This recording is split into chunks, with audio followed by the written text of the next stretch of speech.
Hello, hello, welcome back, welcome everyone to our second day of this tournament in support for a Better ABK. I am Alligator, and if I am not mistaken, we have a little surprise plan for today. You might have seen some announcements around. If not, make sure to type !Discord to get in on all the action. But we are going to have a Widowmaker 1v1 among members of our staff. Is that right, Kongman? Yeah, that is actually going to be right. We're going to be bringing in this man named Kothar, the man, the myth, the legend, diamond player himself. And I believe he actually has quite a bit of time on Widow, last I checked. Let me take a quick gander at his profile here. Yeah, we are seeing I a don't nice think total that's of true. 33 hours total on Okay, Widow close here. enough. That's whew. I'm intimidated. It is a lot of time. I was offered to participate in this Widow challenge, but you know, my superior skills just made me too good for it. I wanted to give someone else the opportunity to compete, you know, so I had to decline. Yeah, and luckily, since you were able to decline, I decided to take up that offer because I feel like the only person who can take down Kothar would be myself. I Exactly. feel like that's the only person on the entire community here that could take him down. So I'm coming for you, Definitely. Kothar. Better watch out. Ooh, I can already feel the menace in that voice tone. Okay. There we have it. It is Castillo, our map. Oh, I'm so excited for this. This is about to be good. You see there at the bottom of your screen, !Donate. If you want to get those donations coming. We've already raised a lot of money, so thank you so much from the bottom of our hearts to everyone who did. And without further ado, there we have it. Kongman rocking the Soul Dynasty skin against Kothar rocking the vintage Florida Mayhem skin. Oh, I am so excited to see how this is going to pan out. Kothar already going for the high angle. Oh, there we go. Nice shot. First block, Kothar. See, I want to give him a little bit of confidence, you know? Yeah. Give him the confidence. Notice how I didn't fire a single shot? Still 100% accuracy. What can I say? Usually I get like in a flow zone and then it just drops hard. Yes, So understandable. that'll come sooner or later. I like to give my opponents a little lead and just take it away from them, you know? Well, you heard it from the duelists themselves. They both have their own strategies. Let's see who's gonna come out on top. We see, oh, the grapple, that was beautiful. Shot not found, though. We're playing a bit more tactical here, I see. Oh, the mines are out, too. Damn. We're getting real serious in here. There it is. It's gonna come down. Is it here? I can hear it. Everyone can hear the footsteps. Oh, missed shot. Kothar having to redeem himself from that one. Let's see if he can get it. The jump shot from Kongman. Oh, not able to find it. Now trying to scramble around. This is so tense compared to the previous round. Last round, it was just a quick headshot. Now we have the battle. Oh, Kongman going up into the air. Now 10 seconds, a little bit less. Until the point on logs. There we go. Just 88 HP for Kongman. That was a good shot from Kothar. Will he get the second one? Oh, there it is! The headshot from Kongman. Oh, now it's all tied. Select your hero. What can I say? It's just that easy, you know? Yeah. I need to not play the objective like every other Widowmaker. Wait, we're Widow players. We don't know what the objective is. Yeah, why am I on the objective? What? I only know objection. Oh, I can relate to that. Well, now it's equal along the board, 1-1. Kothar and Kongman trying to gain the advantage here. Let's see if Kothar can bring it back to 2-1. Start it winning. Let's see if he can keep the winning streak going, or if he'll get taken down by Kongman. Oh, almost catches him from behind. The grapple into the middle. Now the shots are going around. Kongman is not shooting. Hey, you can't bring a knife to a gunfight. Oh, you better believe it. Hey, there you go. Nice, you learned how to shoot. Oh. Glad to see you're doing well. Oh, Oh, the mines are out. Jump shot on the statue, he's thinking about it. Oh, he goes up in the air, but he misses. Oh, mine's on the same side. Mine's triggered. Oh, shot doesn't hit. Oh, beautiful one from Kongsman. Kothar tried to go for the jump, but wasn't able to find it. It's going to be advantage Kongman. Wow, he's hitting up. That's what I said. I will always like to give him that nice little lead and then just take it from him.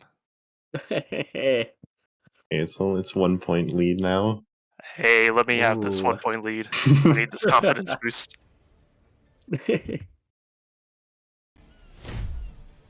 Okay, fourth round. Will it be a 2-round advantage for Kongman? It will be so if he gets this next kill. Kothar trying to bring it back. We know he's capable of doing it. We saw that explosive headshot in the first round. But he's been trailing a little bit. He's been, I don't want to say lacking, but Kongman has had the advantage for the moment. Now they're here. They can feel each other around. Will they go up? Will they go down? Both in the air. Kothar misses. That was a very, very good shot. Kongman having to retreat.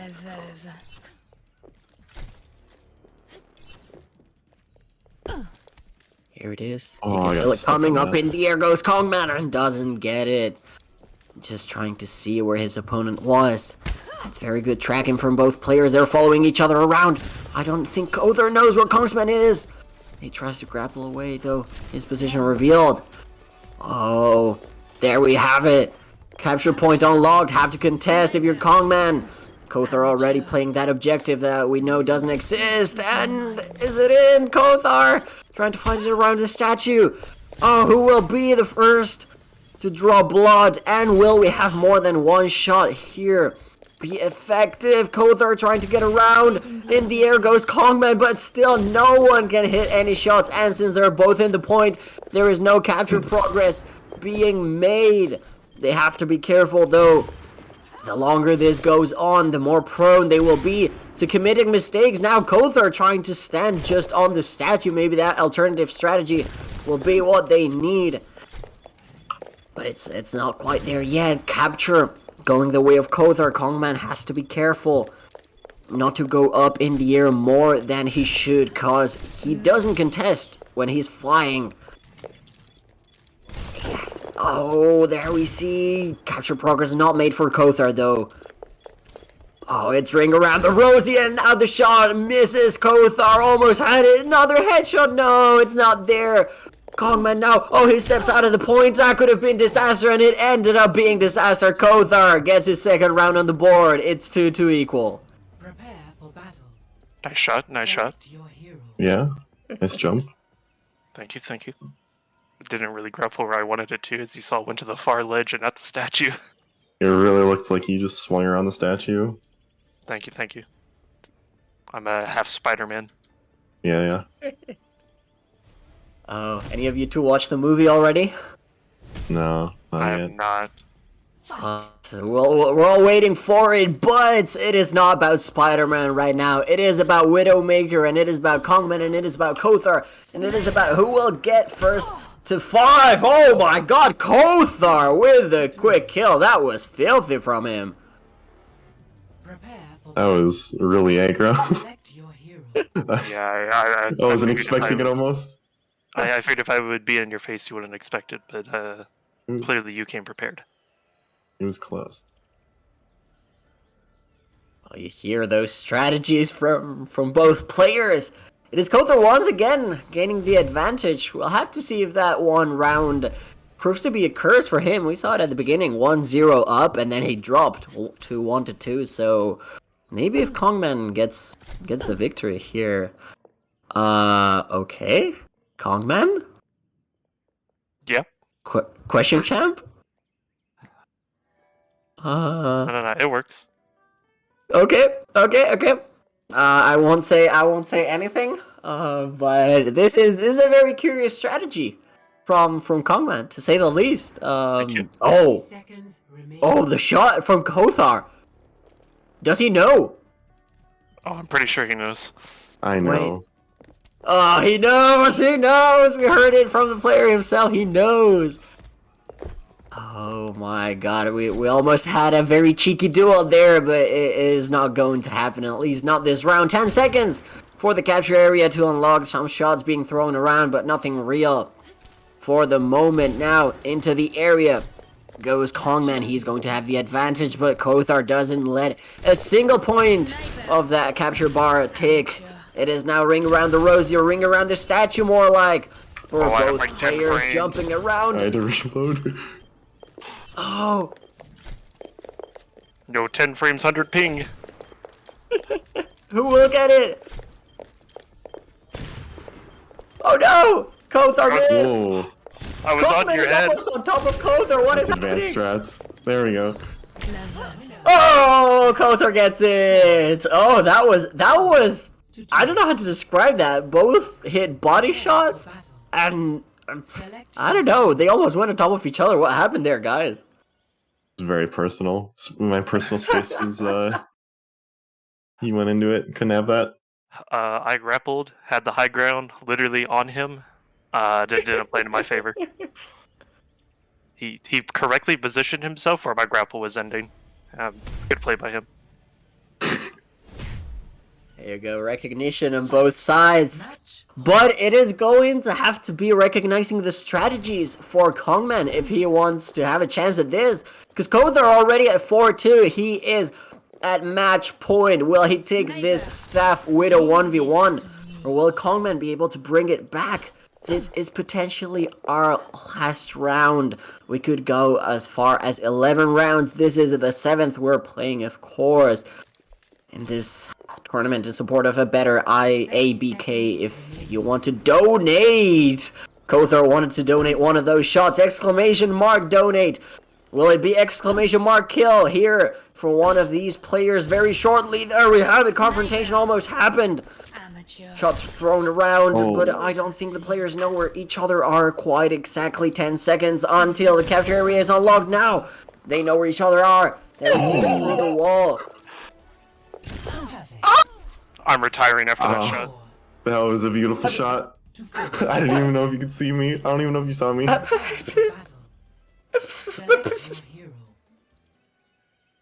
Okay.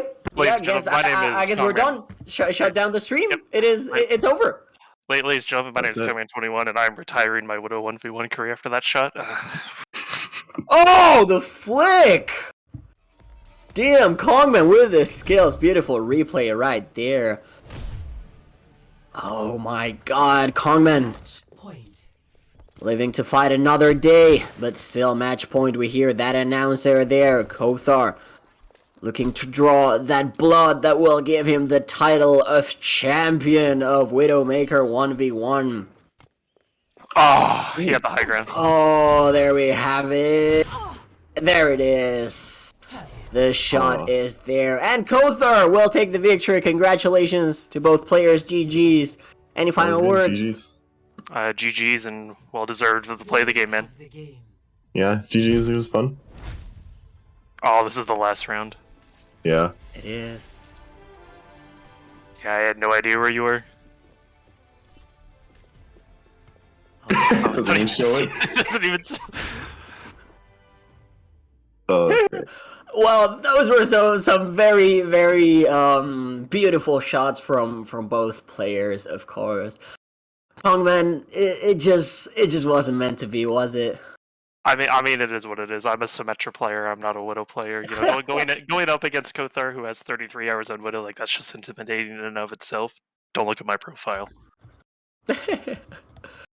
Yep, it is. Hey, you know, Widowmaker is the traditional hero for 1v1s, but I don't know. Maybe we should have some alternatives. Maybe do I don't know, Baptiste 1v1. Ooh. Oh, we could have a Brig 1v1. That would be nice. Yo, the Brig 1v1 would be quite interesting.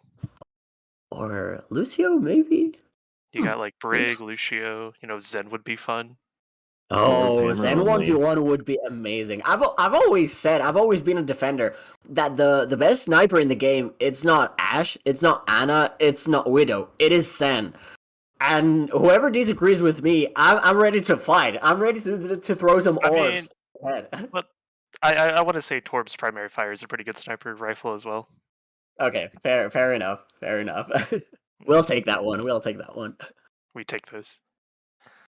But anyway, We without do. further ado, ladies and gentlemen, we are going to be setting up for the match, which wow, I am totally unorganized.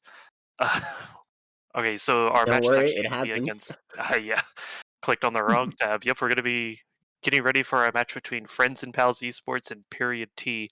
Now, Mr. Alligator, do you happen to know any of the players on these rosters or know anything about them?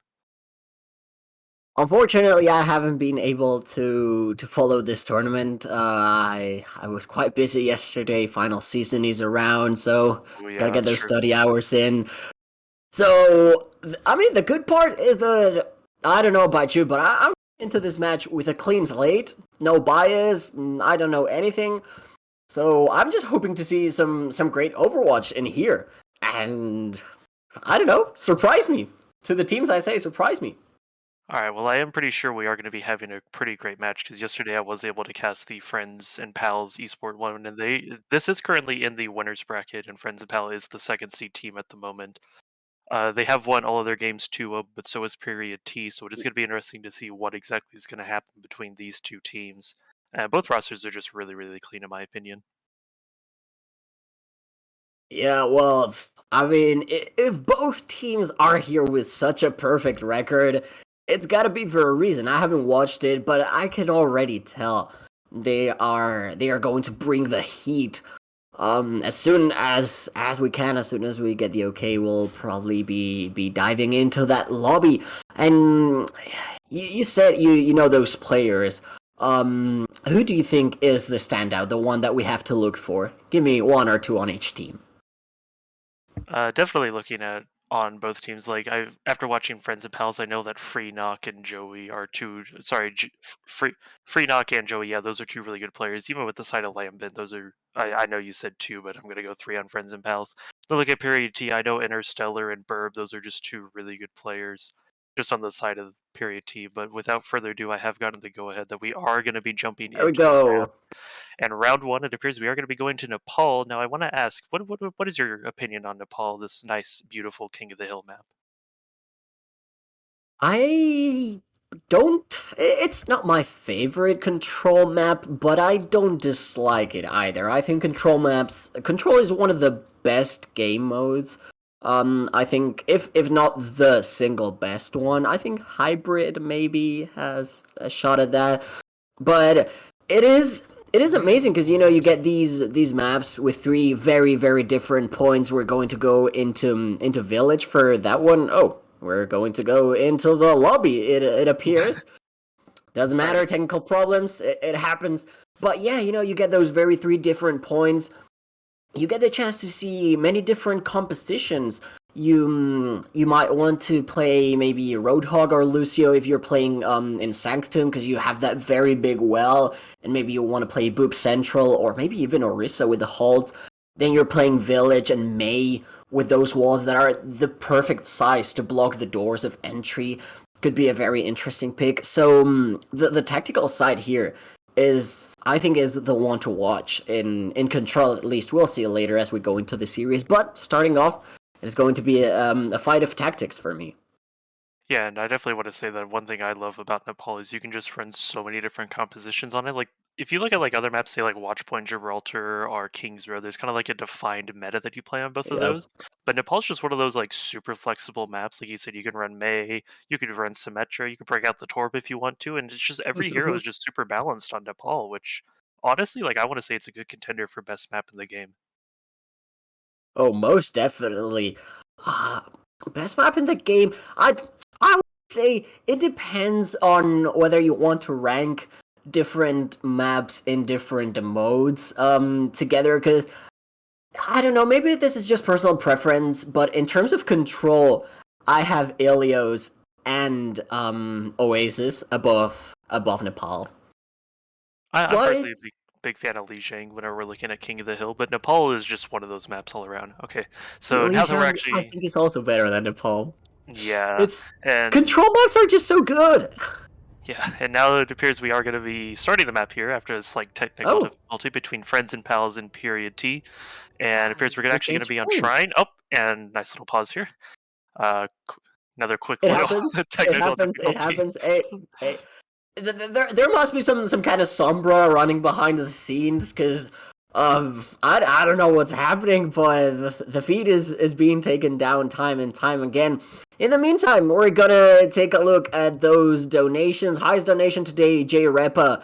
Hashtag boot Bobby. Thank you so much for those $10. Highest donation overall. I'm going to assume it was yesterday with 2 tons of salt. $50. Good job, Luna and the team. And the latest donation also from J Repa. Thank you so much for everything. We appreciate you a lot, and the support you were showing a community for a better ABK is insane. We're all in this together.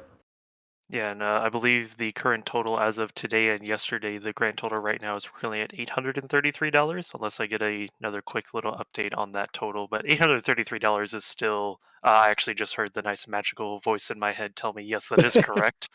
And I definitely have to say, like, $833 is just a really insane, like, number. Like, I'm really glad that we've raised this much money. But without further ado, we're now hopefully There going to we be go! starting on Shrine. All right, the point has they're See, currently activating Lambert the and Sombra, objective. I told you someone was messing around. Yep, there's the Lambent on the Sombra, and as this point is going to be getting ready to unlock, we're going to be ready to see the first scrimmage here. And I definitely have to say, as we're going to be watching Period T holding down this objective, we're going to be watching Friends and Pals trying to find some way to get inside. We're going to be seeing Snow on the side of Period playing the Cassidy himself, going to be trying to chip away at that Diva. Is actually going to be able to D-mech Joey, going to try and shoot him out of the air. Unfortunately, misses a few shots as he gets knocked around by Vanguard. Pokane on the side, mowing down people with the Symmetra. And honestly, I'm going to be honest, I absolutely love playing Symmetra. She's my favorite character in the entire game, so of course Period is just like, hey, let's make this man pretty happy. Yeah, and that was a beautiful play from Snow. There was one point there where Lambent is cloaked and Snow reads his position perfectly and gets the stun to decloak and kill the Sombra. That was very good. Vanguard trying to go for a small route right around there. And it seems like friends and Pals, they're playing very separate, but Aspect is going to get the first pick. If it works, it works. Yeah, Aspect doing a really good job getting the pick on the Snow. That Tracer into the Cole Cassidy is just really, really good. He throws out the Pulse Bomb, doesn't really kill anything, but gets a nice little chunk of damage onto Newbie Alert. Aspect doing the best he can for the team. We're going to be seeing Hammy over here dropping that Discord Orb onto the Zarya, just slowly chipping away at her health with the help of the Wrecking Ball himself, throwing out some really good heals. The Symmetra Wall is currently down, fires a big volley of the Zen Orbs at Interstellar. He's currently hiding in the corner with 130 health, barely staying alive. The Immortality Field is down for the side of Period T, while we see the Reinhardt swinging his hammer side to side, holding that shield, making sure his team just stays alive. Still holding the objective at 54%. He does finally go down due to Lambent playing Echo and duplicating himself. Going to be falling out of that and then instantly killing Pokane. It looks like this is going to be falling over to the side of Friends and Pals. Yeah, but they don't have control of the point yet. Look at that. The percentage is still coming from Period T. They commit the Graviton Surge there. Now Joey is going to throw out the bomb, but it doesn't find anything. Snow, in the meantime, is going to find the stun, so that's going to be no remake for them. And Period T have regained control back of the point. Look at that, Friends and Pals. They have to retreat. And we're looking at last fight territory here, and the longer the dagger drags on, it is going to be very, very dangerous for Friends and Pals. Now they switch to the Roadhog, so that's going to be an ultimate that takes very long to build. They have the Valkyrie and the Nano, which I assume they just committed, with it being a 2%. But they are only going to have Mines and maybe Duplicate. This is dangerous for them. Yeah, and as we see, Friends and Pals, Vanguard is currently trying to swing around the point, but he does get stunned out, has to try and roll away, but the Mines got cancelled. Yeah, the mines did get cancelled. It's actually insane. Pokane already threw his wall up, making sure that there's going to be a lot of damage being blocked. Aspect doing his best to just kind of blink around. It appears Friends and Pals, they're currently losing members. It is a currently now 3v6 situation. This is not looking good. 2v6 as all of Friends and Pals is just slowly getting picked off one at a time. Aspect is down. It's only Hammy, but unfortunately Period T is going to get map 1. Wow, that was that's rough for Friends and Pals. they almost had that full wipe there, but exactly, they almost had the full wipe, but they couldn't get the full wipe. And against a team like Period T, you have to kill every single member, or at least 5, to be able to win that fight, because you leave 2, you leave 3 alive, they are going to come back, they are going to fight it. And they are good enough, they have the mechanics to bring it back on the road, maybe get an isolated pick or 2, which suddenly brings it down to like a 3v4, and a 3v4 is definitely winnable. So, I don't know, Friends and Pals are going to have to clean up the act if they want to bring this to a 3rd round, otherwise Pure T are going to get the first one. Aspect, nice shots onto Newbie Alert. That's going to be a tank down for Period T, so maybe the driver's seat for Friends and Pals. Yeah, Friends and Pals doing their best to try and regroup. Oh! Joey gets a 3-man kill, a 4-man kill on Period T. This is exactly how Friends and Pals wants to start the round, and that is exactly what we love to see from any Sigma player, getting a nice little 4K to start. You immediately see Period T go, okay, we need to change this composition. Did they stick with a single player? I don't think anyone is in the same hero they started. Maybe Interstellar?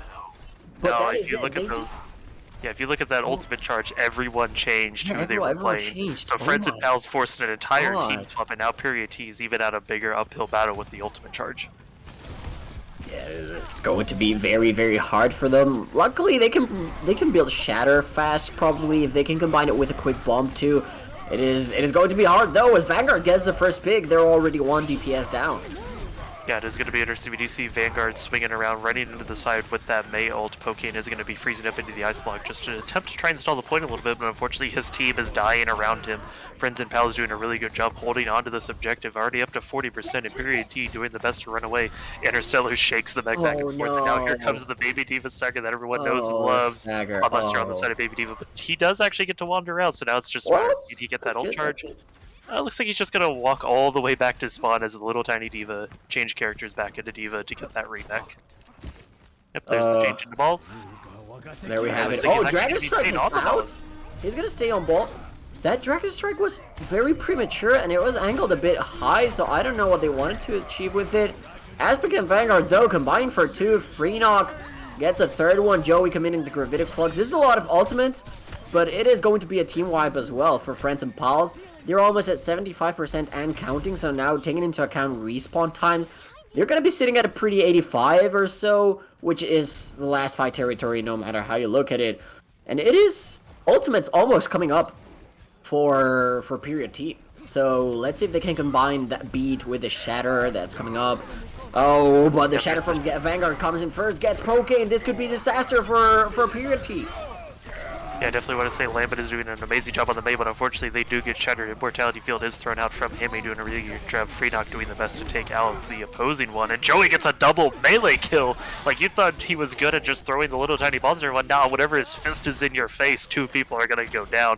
There's the Boop trying to take out Burr. Burr doing his best to contest, but unfortunately Freenock making sure he does not touch the point. And we're going to be going to point 3 on Nepal, which, in my opinion, Village is probably the best map out of all of Nepal. Yeah, I have to say I am a sucker for boobs, so I enjoy this Sanctum point quite a lot. But onto Village we go. It would have been the first point in our previous lobby. It ended up being the last point on this lobby, so funny how life turns out. We'll see Interstellar back onto that Zarya that worked so well for them first point, and I think this composition is exactly the same. Pokein on the Mei, I think Pokein was on the Symmetra in the previous round, the Snow was on the Cassidy. The rest of the composition I think is pretty much the same.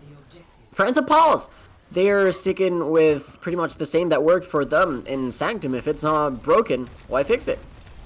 Yeah, and we are going to see Period T running the Mei Reaper, a very old comp that used to be ran during the start of the 2-2-2 composition whenever Roll-Lock became a thing. We're actually going to be seeing Friends and Pals slowly back up as they realize they do have a Reaper, so they need to figure out how exactly they wish to approach this with that right Sigma composition. They immediately re-engage, Freenock gets picked off, but Joey finds the kill into Interstellar. Period T does not have that extra bubble that they really love to throw everywhere. Pokein going to be taking a little bit of damage, trying to find a good wall angle to single someone out. They do actually single out Vanguard. Vanguard does get full shatter. That's very unfortunately, Newbie Alert does go down to the side of Hammy using his amplification matrix. Going to be firing his amazing little gun that he has, but Lambit does get the kill onto Bingo. And we are going to see Friends and Pals walking onto this point up in numbers, so which means they should be able to get this point. But as we see, the Reaper is trying to slowly contest Freenock, doing his best to try and chase him down. Unfortunately, the Reaper is still alive because all that self-healing is insane. Joey does finally get the kill. There's someone stalling the point as Friends and Pals are trying to figure it out. They do have 4 people on the objective. Looks like the side is going to go to Friends and Pals. Yeah, and I wonder if you're Period T. I'm thinking maybe you could commit to the, oh, this is a beautiful wall from Pokin. They're going to take down Freenock. And that is your main support missing, so it is going to be Friends and Pals Esports on the back foot. The Gravitic Flux, though it is absolutely huge. Is there a lamp there? I assume there was. The Shatter from Vanguard catches onto Interstellar, who will also get frozen. The bead comes out from Bird. Bingo with the Amplification Matrix. This is a lot of ultimates being committed by Period T, but they seem to be winning the fight. There we have it. Snow is going to town on that Reaper, and it is going to be the point flipped for Period T, and that was so fast I didn't even have time to analyze anything. It was just straight into the fight. Yeah, Period T definitely with this very aggressive playstyle. Like I blinked, and next thing I know, they just have control of this point. And Pokin and Newbie Alert have ults. But if we look at the side of Friends and Pals, they currently have ults for Hanzo, May, Baptiste, and Lucio right around the corner. So it's going to be very interesting to see. But I do notice that Period T, they almost have their self-destruct matrix, or not self-destruct matrix. I don't know what game that's from. Yeah, here comes the Shatter Bomb. We can see them trying to set up. Unfortunately, here comes the Dragon Strike coming through. Immortality Field at a weird angle. Bomb does not connect with anyone. Kind of flew into the wall and got no value. But Aspect does get the kill onto Interstellar. But it appears that Newbie Alert gets the kill onto Hammy, and it just seems that Period T is holding down this choke. There, down goes Joey, and it looks like it's just going to be another reset for the sides of Friends and Pal. Oh, that was a massive shatter from Newbie Alert. It catches on to 3 when they have already lost, when Friends and Pals have already lost one player, and then it's just cleanup from that point on from Period T, who are now, they still have the Amplification Matrix and the Death Blossom on the other side. It is Gravitic Flux, Beat, and Window who is already coming out. They are already going out, but the Death Blossom is good for 1, and the Lamp as well. It is all the kills going in favor of Period T. They have to go back to the point, though. Lambent wanted to try to get the contest, but not going to be there. 75% and up for Period T, who seem to be unstoppable right now. Yeah, Period T just doing a really good job here. They are currently up to 80%, so they were currently in last fight territory for Friends and Pals, but they do currently have Vanguard Shatter up and online, so it's going to be interesting to see if he can shatter anything besides Newbie's shield, because that seems to be all he can connect with this game right now, because Newbie's just doing a really good job with the shield. We do see the Baywall come up, and Aspect does get the pick out of Snow, and just like I said, there's the shatter into the shield. He gets stunned by that charge, but Newbie Alert is frozen. Immortality Field does go down. Newbie Alert with his shatter of its own, and connects onto Aspect. Fortunately, the Immortality Field saves him, and Pocan gets pinned into the wall. It seems that Friends and Pals really flipped this one around. Newbie Alert is going to be going down. Side is going to flip 99% for Period T, but Friends and Pal currently in control at this point. And as we see, Friends and Pals currently looking a little bit better on the ultimate pool. Yeah, but it is last fight territory for them. If you're Period T here, you just build ults. You see Blizzard is already online. Flux is going to be there shortly. Halfway through to Death Blossom, Window, and Beat, and Shatter builds up so fast. They're just gonna, even if they lose this fight, oh, the Blizzard thing. That is huge. That is absolutely massive. That is going to be a one big ultimate gone for Period T, and now everything is going wrong for them, although Snow does get one pick. Yeah, Snow does get the pick, but Joey with another double kill. I have to say Joey has to be the MVP of Friends and Pals right now, because he is just farming double kills this entire time. But as we see, Snow is still alive. He is going to be TP'd now. Oh, what a TP. With 56 HP, he grabs the mega, going to be regrouping with his team. And we are literally in last fight territory. It is currently 85 to 99%. Whoever wins this fight is going to win the map before we go on to map 2. Oh, and look at that. Death Blossom, Shatter, and Diva Bomb. Diva Bomb there for the opening. And the kill onto the Baby Diva is not going to be found. The Shatter comes out but doesn't net anything, and the pin from Vanguard puts Interstellar into the back. That is going to be no Gravitic Flux for them. The Death Blossom only gets the lamp, and it is chaos all around. Snow throws his one out as well, but it is no kills aside from Newbie Alert getting Aspect. Now Vanguard gets 2, gets 3, gets 4. It is absolutely going huge, and that is going to be enough, friends and pals. Vanguard puts them on his back, and they are going to be taking map 1. And with this series being first to 2, they are already on series point. Yeah, I definitely want to say Friends and Pals doing a really good job. Vanguard is going to be getting the play of the game. I'm pretty sure it's going to be, it's this very last fight with this amazing quadra kill. We get to see his point of view as he swings that hammer. Going to be pinning. Oh, gets the pin on the poking. The vacuum sucks him in. And one swing per character just takes him out. And my goodness, Vanguard with the play of the game. That is exactly what we love to see. And that's the kind of gameplay I love seeing coming out from Vanguard. So Vanguard is going to be taking map 1. It is going to be Period T's map choice. So we're going to be waiting to see exactly what exactly they're going to want to pick. So, Alligator, I want to ask you, now that we've seen both teams do extremely well on King of the Hill, where do you think we're going to go next? Oof, if I'm not mistaken, we're going to Salt next to CP, as we all know it. Not our favorite game mode, but, it has to happen. And, oh, wait, I'm hearing production, the voice in my ear. Can you repeat that, please? Oh, it is no order. The graphic confused me earlier. I'm sorry. It is going to be a map and mode pick for Period T here. And I'm thinking, I don't know, can they repeat a control, or does it have to be an entirely new game mode? It does have to be a new game mode. But map 3 could go back to King of the Hill. Oh, there we have it. If we have an eventual map 3, and we could even go to map 4, those draws are possible on the board. I'm thinking you go either escort or hybrid. Of course, you never want to play 2CP, do you? I mean, let's be honest. I know you're trying to hate on 2CP, but I am probably like the only person who absolutely adores 2CP. Anytime I get a 2CP in my comp game, I'm cheering. Here. What do you mean? It is the best map choice. And I literally shed a big tear. I can't believe what I'm hearing. Sorry, I'll leave this broadcast. I'll be back for the next match. See ya. Alright, well, ladies and gentlemen, as you can tell, 2CP is clearly the better map choice because my opponent just did not even argue that. Oh, okay, they turned my camera off. Oh, wait, what? I returned. Hey, where's my camera? Hey, this is not fair. Hey, you, what are you doing? Hey, give me my camera back. I've come back for the defense of no 2CP. I know we're the majority out there. And, well, I guess we can be forced to play 2CP if Purity chooses to do so. But, as I was saying, whether we like it or not, it is a widely disliked game mode, and I highly doubt they're going to go there. Friends and Pals, they showed an ability to regain that has completely stunned me. So 2CP is infamous for having those very, very fast spawns for the defenders, especially in second point. But with how Friends and Pals have been playing, you have to think maybe Period T don't want to go to 2CP because Friends and Pals, they get one team wipe. We know they're more than capable of doing it, and then it's all over. They get first point, they snowball onto the second point, and it's all over before you realize that your opponent has a 4-minute time back.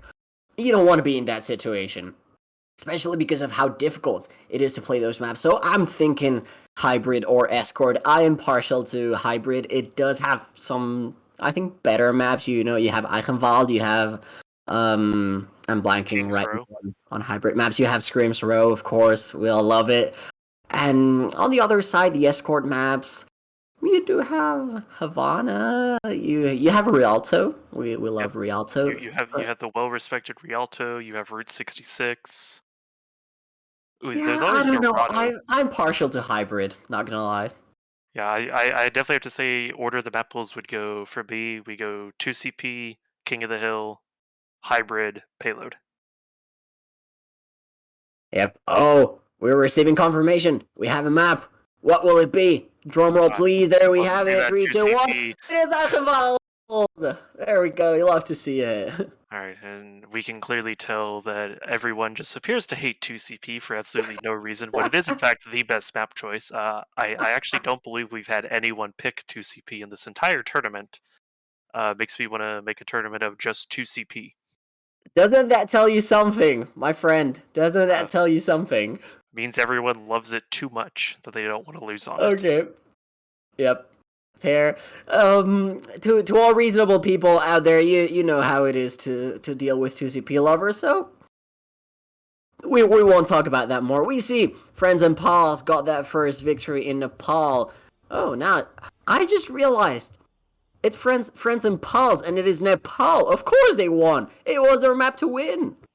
It was already written. Damn, how could I not see that? Alright, well, clearly the puns are pretty good with this man over here, but as we are going to be getting away, we are going to be seeing the character choices coming out.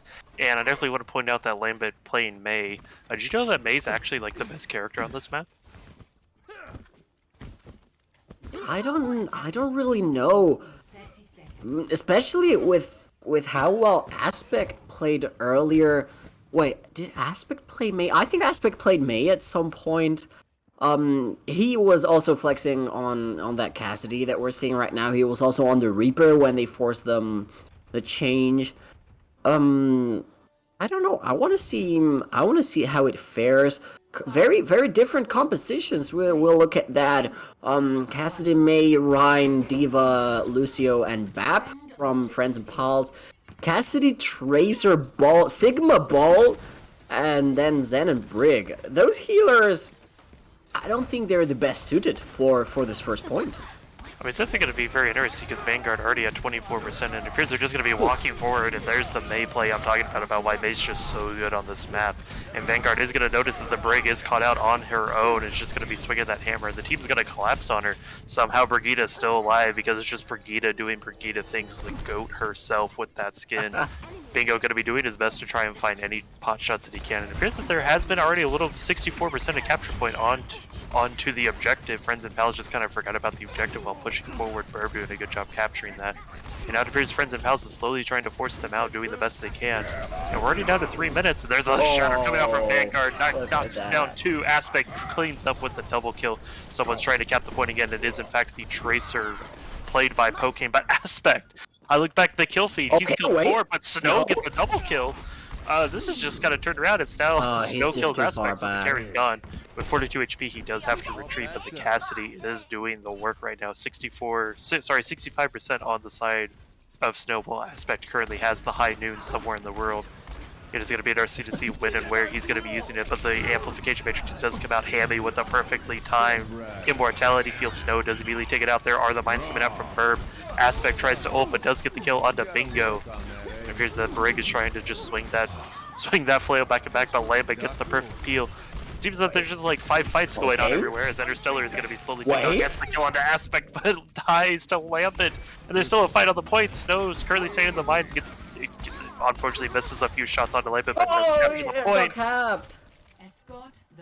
I definitely that is disaster for Friends and Pals. It was almost Lambent coming in for the cap, but they just didn't choose their fights properly. They went chasing the remaining players around, and the core was capturing the point, and they built those ults. They used them when they were necessary, especially the mines. They remained there for so long, and that gave Period T the advantage they needed. Now they have 4 minutes to go, and they keep going. They want to make this snowball go, and they want to fight here in close quarters. They've got the Brigitte, the rally has been popped, but Hammy is going to get Burb, who switched from support to tank. He's not faring too well, at least for the moment. The mines were good earlier, but it is going to be Friends and Pals with the swipe in here and the reset for Period T. Yeah, Friends and Pals doing a really good job pushing up all the way into the opposing team spawn just to make sure that no one's going to be walking out, and we are going to see Bingo just throwing a few little Zen balls trying to get a bit of chip damage. We are going to see Brigida traded out for the Baptiste.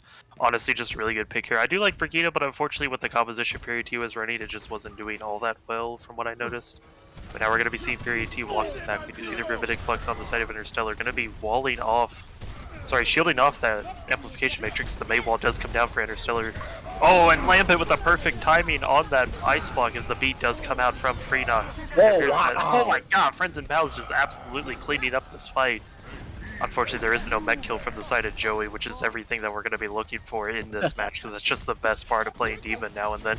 Lambda with the Mei wall going down, very low on HP. The respawns are already coming out. Friends and Pals is already in the spawn, trying to do the best they can. Lambda doesn't get the kill on the Bingo, and Freenot gets the environmental kill, but Interstellar gets the kill on the Lambda. Freenot gets the double kill as the Lucio. Someone hippity-hoppity stoppity this, man. Vanguard doesn't get the pin onto Snow, and Burr tries to roll away but gets picked off by Joey. Interstellar slowly pushing the point. It doesn't seem like Friends and Pals has noticed. I take that back as Aspect rounds around the corner. There's the shield, there's the rock. Unfortunately, Interstellar does get a kill on a free knock, stops the man himself, but now Interstellar dies and is going to have to reset with his team. And with 2:22 left on the clock, period T, they're kind of in a good position here. Yeah, but the team are going to be respawning earlier. And Interstellar is going to have that close spawn. Freenog, though, on the Lucio is going to be able to get there fast. There we see. Here we look at him. And their shatter is huge. It catches 3 this stun to prevent the follow-up. Freenog does get Bingo. So that is going to be one pick favoring Friends and Pals. Now they're trying to push, but Aspect is going to get another one. Deletes Snow with the headshot, the Immortality Field, and the Amplification Matrix out from Jam. The Blizzard to counter from Lambent, and it is only one pick for Interstellar. Going their way, oh, and that is disaster. Now everything snowballs on. It is Friends and Pals Esports getting the wipe they needed.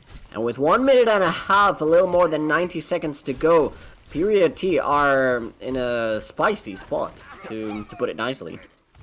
Yeah, we do see that Period T has 2 ultimates, and Friends and Pals is currently working on their third because Joey's just now getting his ultimate, so there is the third ult. We're going to be interested to see where exactly this Diva Bomb is going to be placed. They do have beat for sustain. Here comes the Diva Bomb, but there's the Transcendence coming out. Aspect currently trying to flank, but unfortunately gets flashed by Snow.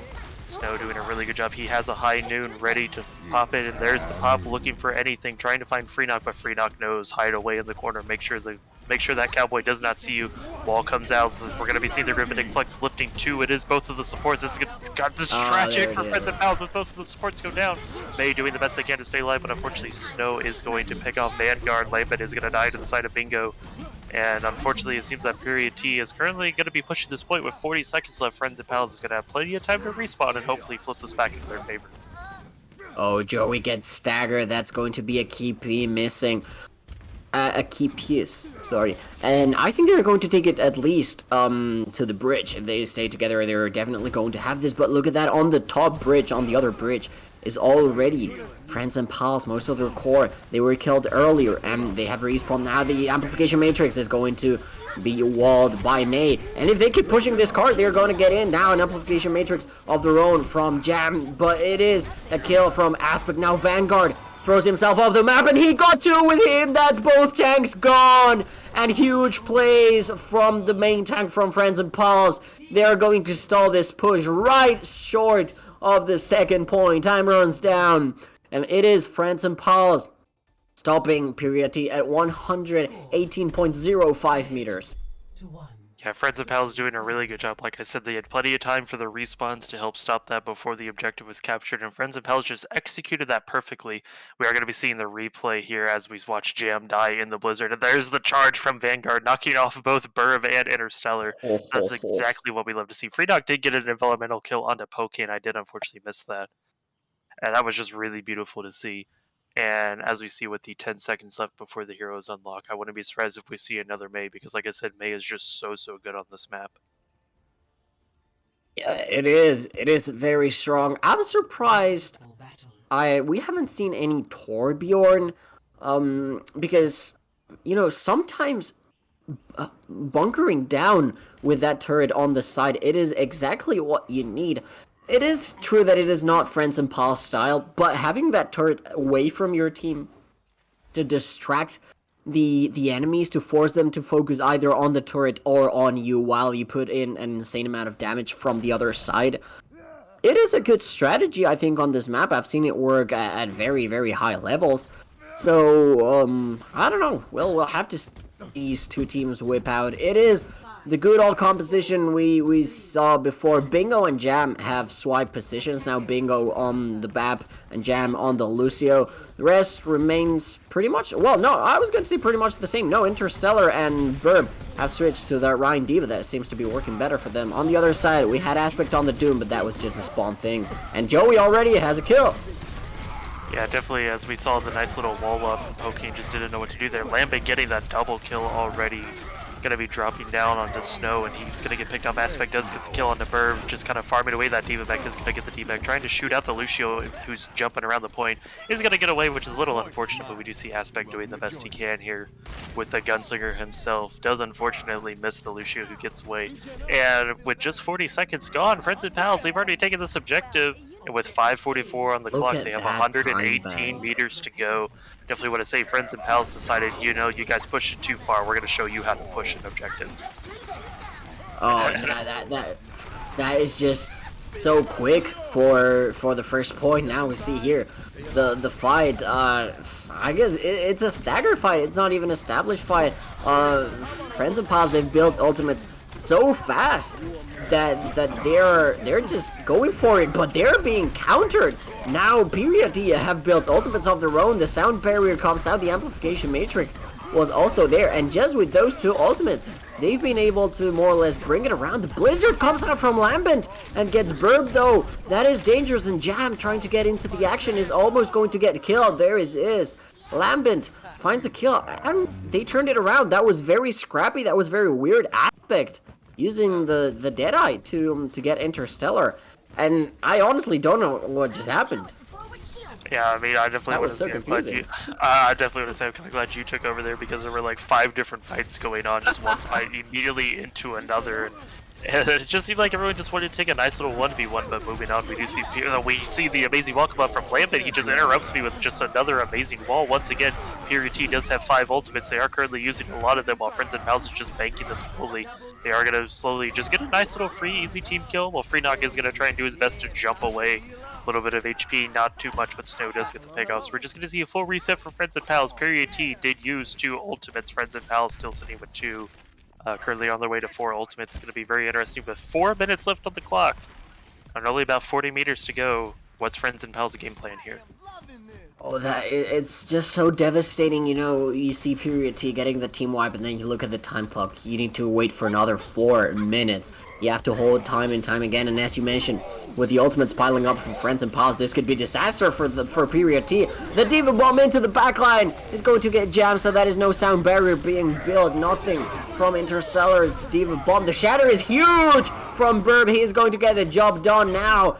Friends and Pals trying to bring it back. It was Hammy with a single kill. The amplification matrix was also out. Sorry, I'm tripping on my words.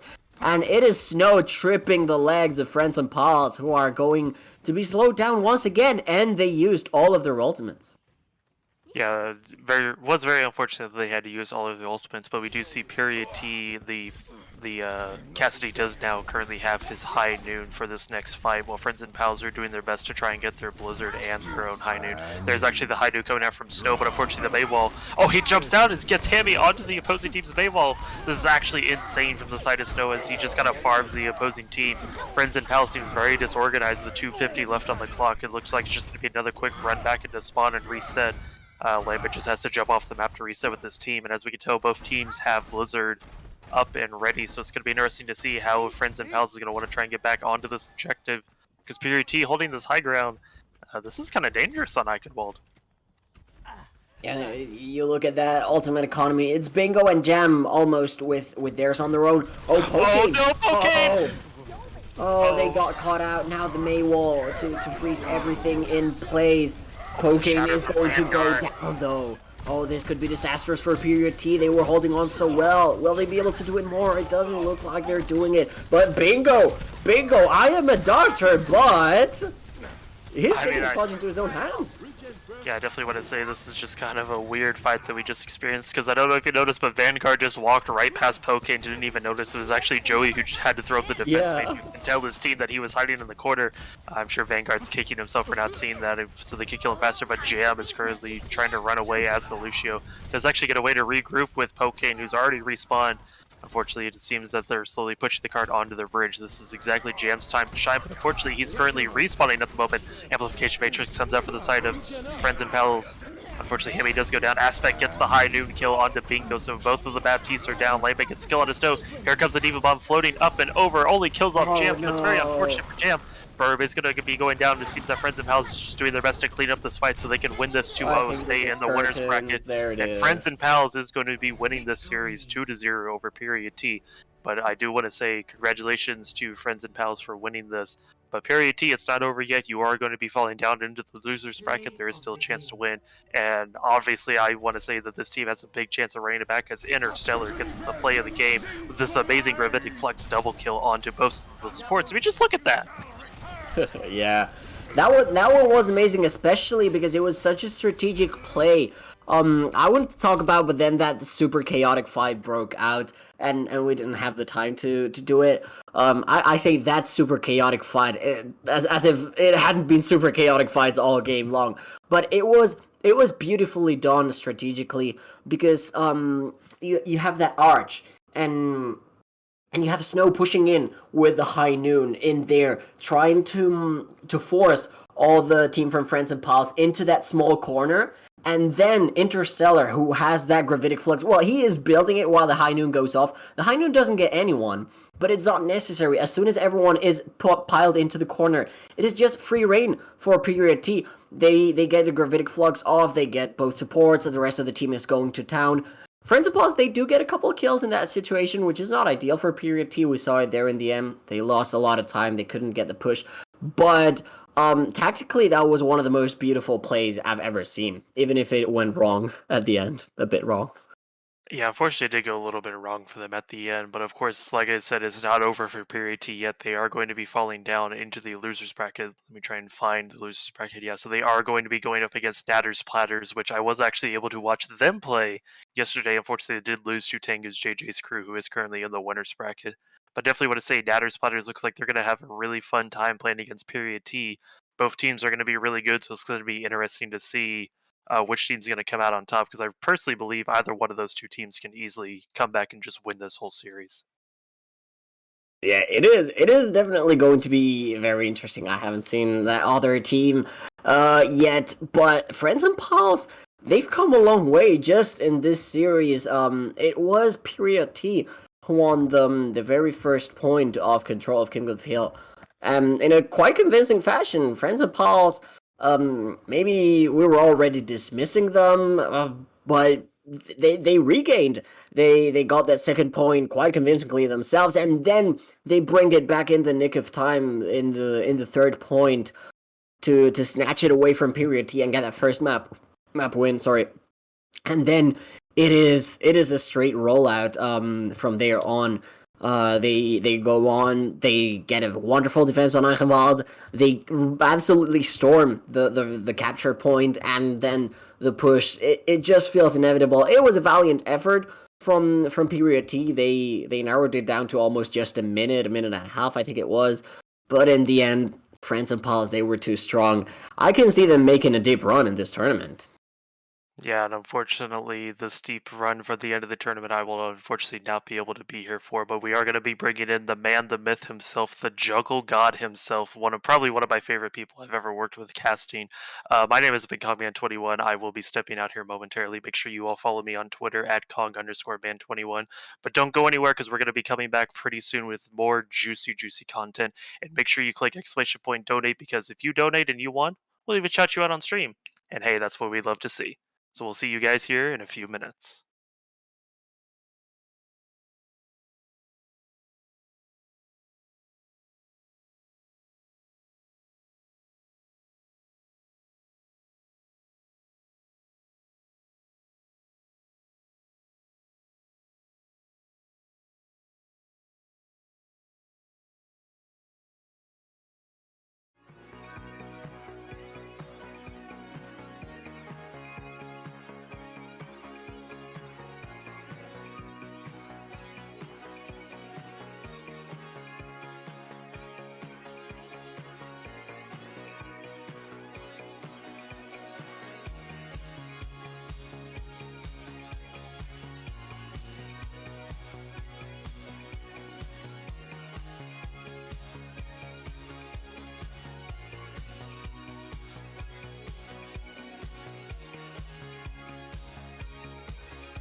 broadcast.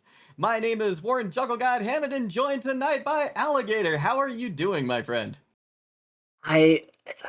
Look, I don't know how long I've been working with you, but you can't just whip out an introduction like that out of the blue. You gotta warn me. I mean, I don't know if I am in love with you. I don't know if I should be scared and run for my life. I don't know how to feel. Honestly, Oh. thank you so much for that. Thank you so much, everyone who is together with us today. I'm having a fantastic day. I hope you are too, because we have another great match coming up. It is Tengu's JJ Crew against Friends and Pals Esports. Of course, we just won. That we just saw them win 2-0 over Period T, who will be dropping to the lower bracket. But I'm really excited to see this match. As am I, and a reminder, this is a fundraiser for a community for a better ABK. That's Activision Blizzard King. And this specifically, these funds are going to the Strike Fund to help out the workers who are striking afford to continue to do so for this just fantastic cause. And I'm really excited to be a part of it. And if you want to donate, remember, just hit ! donate in chat. But Alligator, let's talk a little bit more about this match. Do you have any insights as to where we are headed yet for this first map? I don't for the moment. I haven't seen Tengu's JJ Crew either. But okay, it seems like as soon as we see it, it happens. Now you know why they call him the Juggle or the Jungle God. It depends on who you ask. We're going to Oasis for our first control. As I was saying, I haven't seen Tengu's JJ Crew, but I have seen Friends and Pals Esports, and I have to say they impressed me because they started off the previous series quite slow, but they regained, especially Joey on that off tank, on that Sigma, on the Diva. He was absolutely amazing. Oh, that's fantastic. I am certainly excited to see them come up in this next map.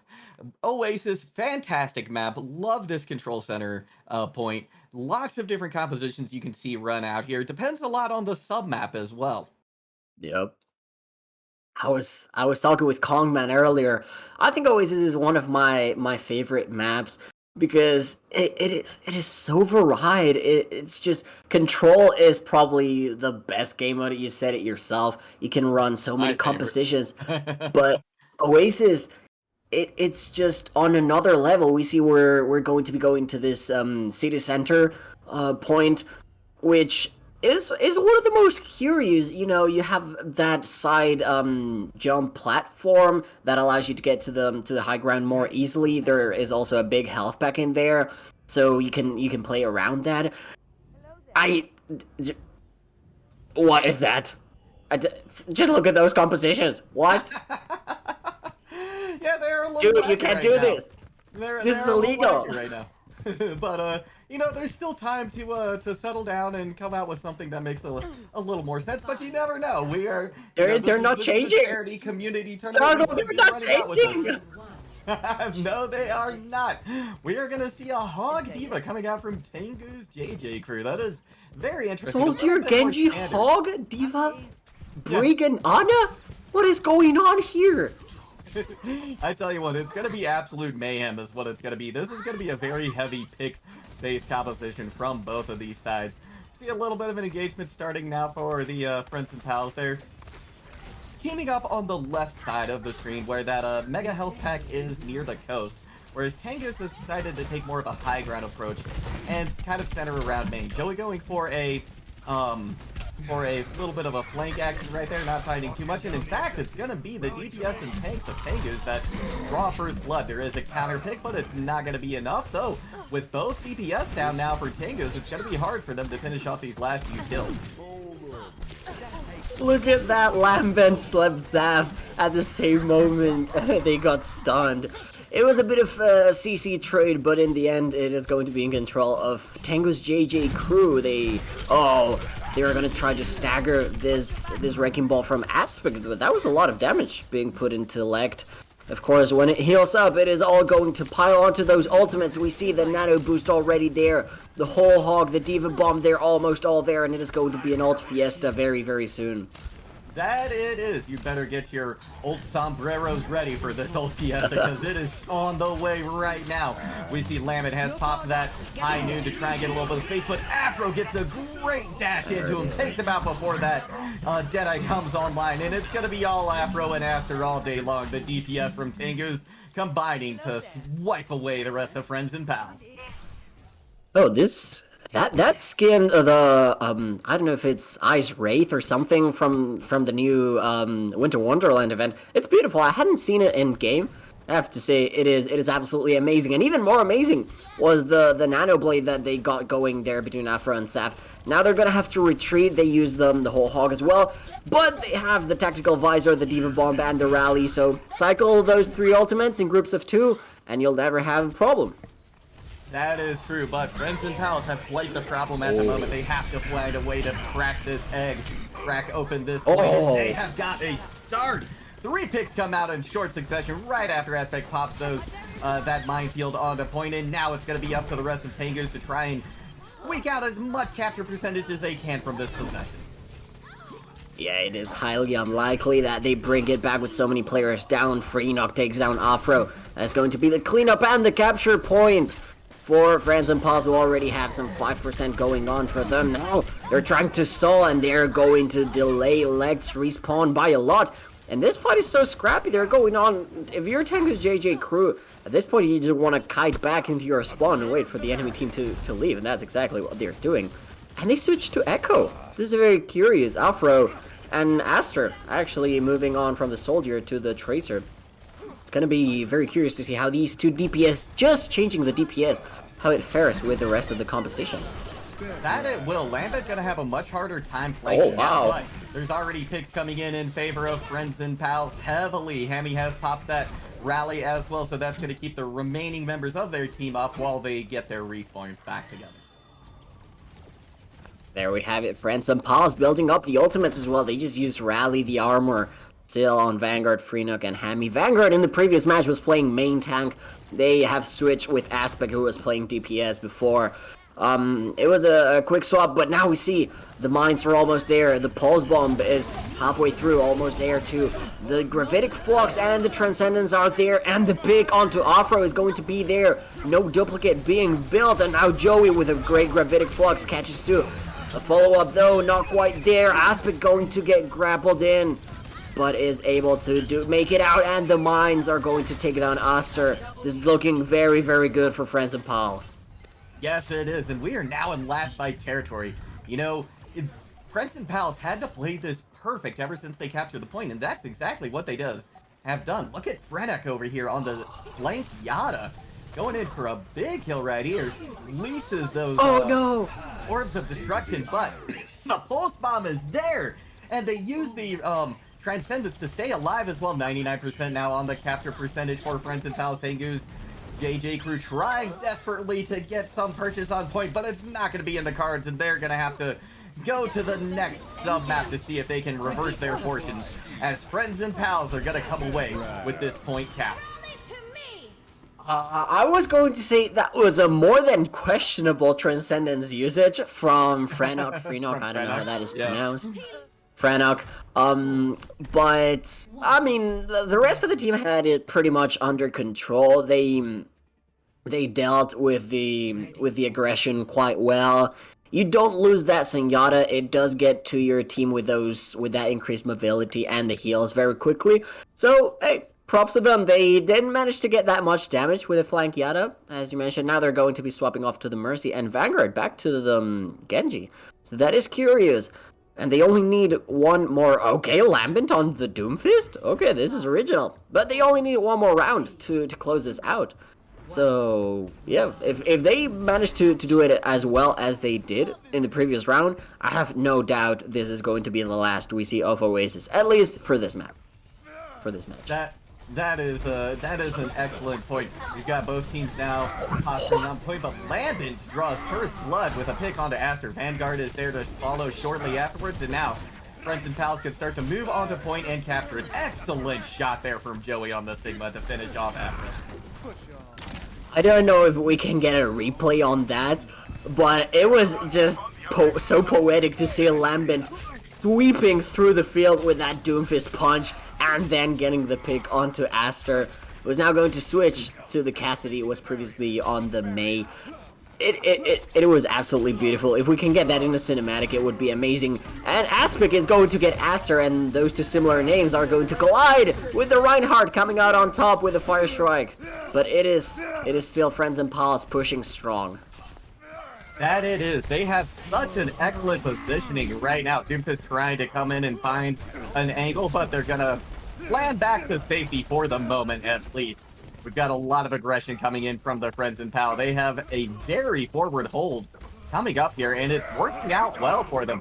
Shatter comes in, axes down many of the members of Tengus.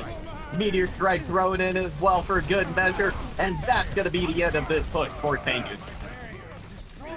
I mean, I guess the only thing that keeps you going if you're Tengus right now is that Friends and Pals used a lot of ultimates. They committed the Gravitic Flux, the Meteor Strike, and the Earth Shatter.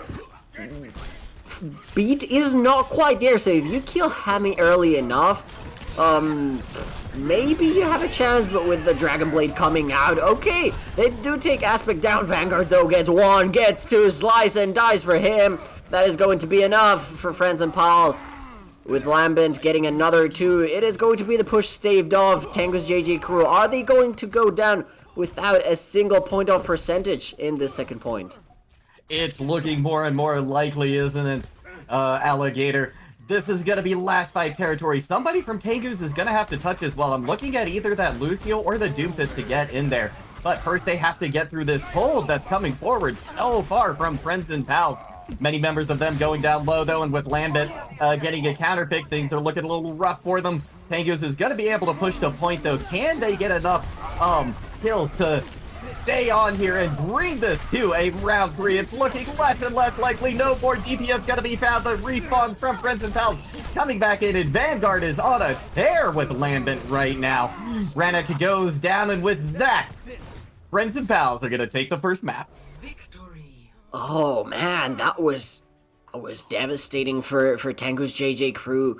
They managed to get a bit of a contest right there at the end. Lect gets 2 picks, but then they come back, and it's just not enough. We see their Afro getting the play of the game. We saw this Nano Blade was amazing. Gets Lambent with the dash, gets Frenock and Hammy afterwards with the blade itself. It is good play. It is worthy of play of the game. And if I am not mistaken, that is going to be another $5 we saw there in the screen for a brief moment. Yes. Tango's JJ Crew are doing their own donation goals, but the goal right now, I think it is to bring it back and to find a way to stop Friends and Pals. Yeah, that is going to have to be their main objective coming up in this next match. But let's take a moment to look at these different donations coming in from Tengus. So, whenever Lect gets a play of the game, they're going to donate $10. Felix, $5 for every Diva Eat or Remet kill. Aster, $1 per Mercy Blaster kill. Oh, this is great. I love seeing the Murder Moth come out. And Afro for $5 per solo ult. So whenever they decide to really, hammer home a point to one player on the opposite team, that's going to be $5 going to a community for a better ABK. So thank you so much, Tengu's JJ Crew, for doing that. That's just fantastic, and love seeing the donations already that they have got coming in for us. I am curious, is Aster's donation $1 per every Mercy Blaster kill that is captured in the entire tournament, or per kill that he gets? Because $25 and at a $1 rate, 25 Mercy Blaster kills? Damn, that's a lot. Yeah, that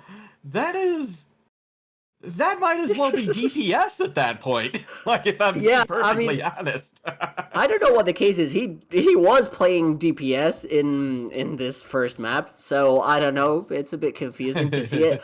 But at any rate, you see their current amount 30, current amount 20, current amount 25. You see, okay, then you see it's just $1 per Mercy Blaster kill. You stop to think about it.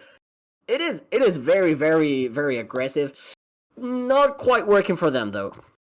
Yeah, that is 25 people whose days have been ruined by a Mercy Blaster kill right there. So that is something else. You've really got to give some props to Aster for that. But a reminder as well, we've got $833. That is the grand total right now we have already raised, which is just tremendous. And we would love to see more come in, so keep those donations rolling in so that we can send this help to the Activision Blizzard employees, to this community, to help them with their strike efforts. Highest donation we've had today from Jay Repa, $10. So thank you so much. Highest overall donation, 2 tons of salt, giving us 2 tons of money right there, $50 donation. And once more from Jay Repa, that was our latest donation as well. So double thanks to you. Thank you so much. And let's keep it coming in, because this is just a great opportunity to show the employees of Activision Blizzard that we care, that we are standing beside them and with them, and that we're going to help them to make a better community for themselves and for the rest of us, really, too. Yep, it is quite the noble cause. If you donate, you can also send those donation messages. We see there, hashtag Boot Bobby. Of course, we know Mr. Kotick. We're waiting for that resignation letter. Maybe as a Christmas present. Who knows? Christmas miracles are possible. Good job, Luna and team, of course. Also from 2 tons of salt. You know what to do! Exclamation point donate if you want to keep those messages going. Just watching this tournament as well and showing your support for a community for a better ABK is also great. If you cannot afford to donate those dollars. As you said, it's going to the Strike Fund, a very noble cause. Plus, we're getting so much entertainment value. Yes. We're serving a double cause. We're raising money for that great community that is working to improve ABK, and we're providing a lot of entertainment with some great Overwatch matches. How can these be improved? I don't know. I think it's a there it is. great Sprint situation. Row. That was the cherry on top. You know what? You're absolutely right. That is the cherry on top. That's where we're going to be headed next, and I am excited. I cannot wait. Kings Row, just, I mean, it's classic. It is classic Overwatch. You can't get more classic than this location. Oh, good. We've got those JJ Crew goals up on screen again. Love to see it. And I'm excited to see if Aster can pull out more. Well, it looks like Aster's going to be on DPS again this time. But yeah, I think it is just $1 in general for every Mercy kill, Blaster kill. Yeah. We've got Friends and Pals coming out with an interesting looking composition again. No Reinhardt in the mix this time around, which is, oh my gosh, the moment I say it, main tank? Okay, this is so curious. Friends and Pals have been switching their players around in different roles. As I mentioned earlier, we had Vanguard on Reinhardt. I see why they switched him to DPS, though his Genji was amazing. Now Frenok moving from support to main tank. Wishi Wasflex coming in there. We haven't seen this player yet in the 2 matches that we've seen from Friends and Pals, so let's see how they fare. On the other side, it is all the same players from Tengu's JJ Crew, and right now they're getting decimated by Lambent's Doofus. He's already got 2, and now they're pushing for more. They smell the blood in the water. Afro is going to get taken down by Vanguard. And just as quick as that, it is Friends and Pals with the first fight win. Yeah, they did an excellent job taking that fight early, really not letting Tengus get that up or even rotate the way that they wanted to. I wish I was Flex doing a great job on the main support, allowing their team to rotate around and match them.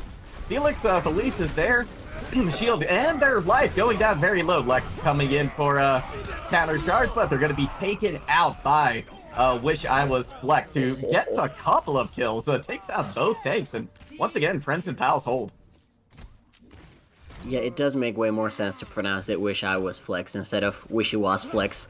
But you know, I am special. My parents always told me that you're special, so I'll keep saying it that way. Afro, we see switching off to the Doomfist that is working so well for Lambent. Maybe that extra aggression will be what they need, but the Shatter is absolutely massive. And again, Vanguard with the Dragon Blade. It doesn't need a nano. It is going to be a dry blade and a dry drought. Of course, a drought is dry, but Tengu's JJ crew can't get anything done. And look at Vanguard. He's on the ledge of the spawn. Yeah, he is looking to try and build up that next blade as fast as he can. Oh no.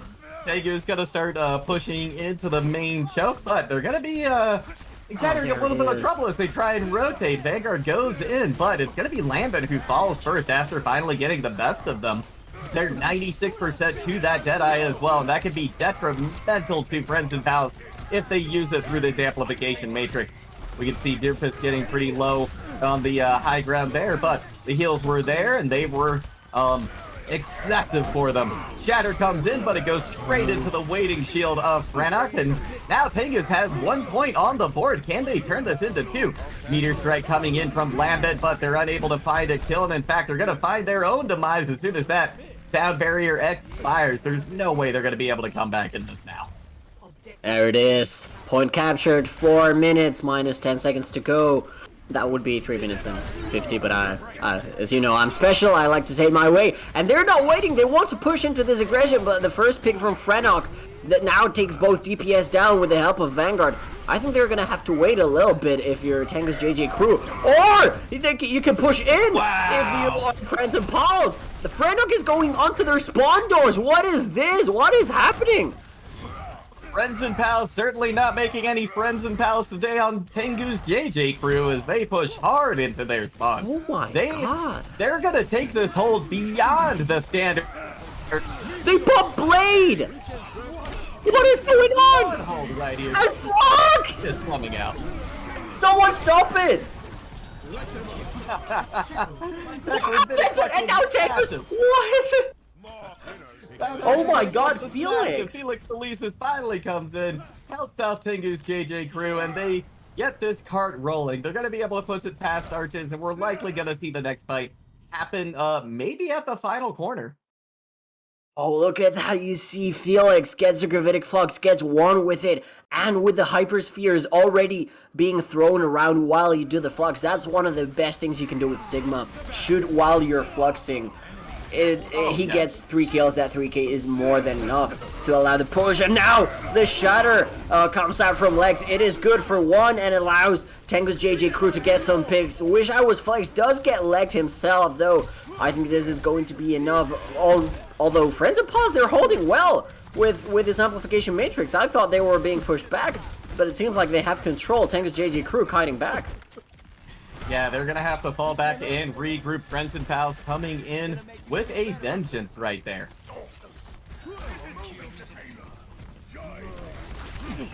Got a engagement starting here around the corner. Landon goes down early, so Tengus has an opportunity to continue to push his forward, but the Shatter was real from Frederick.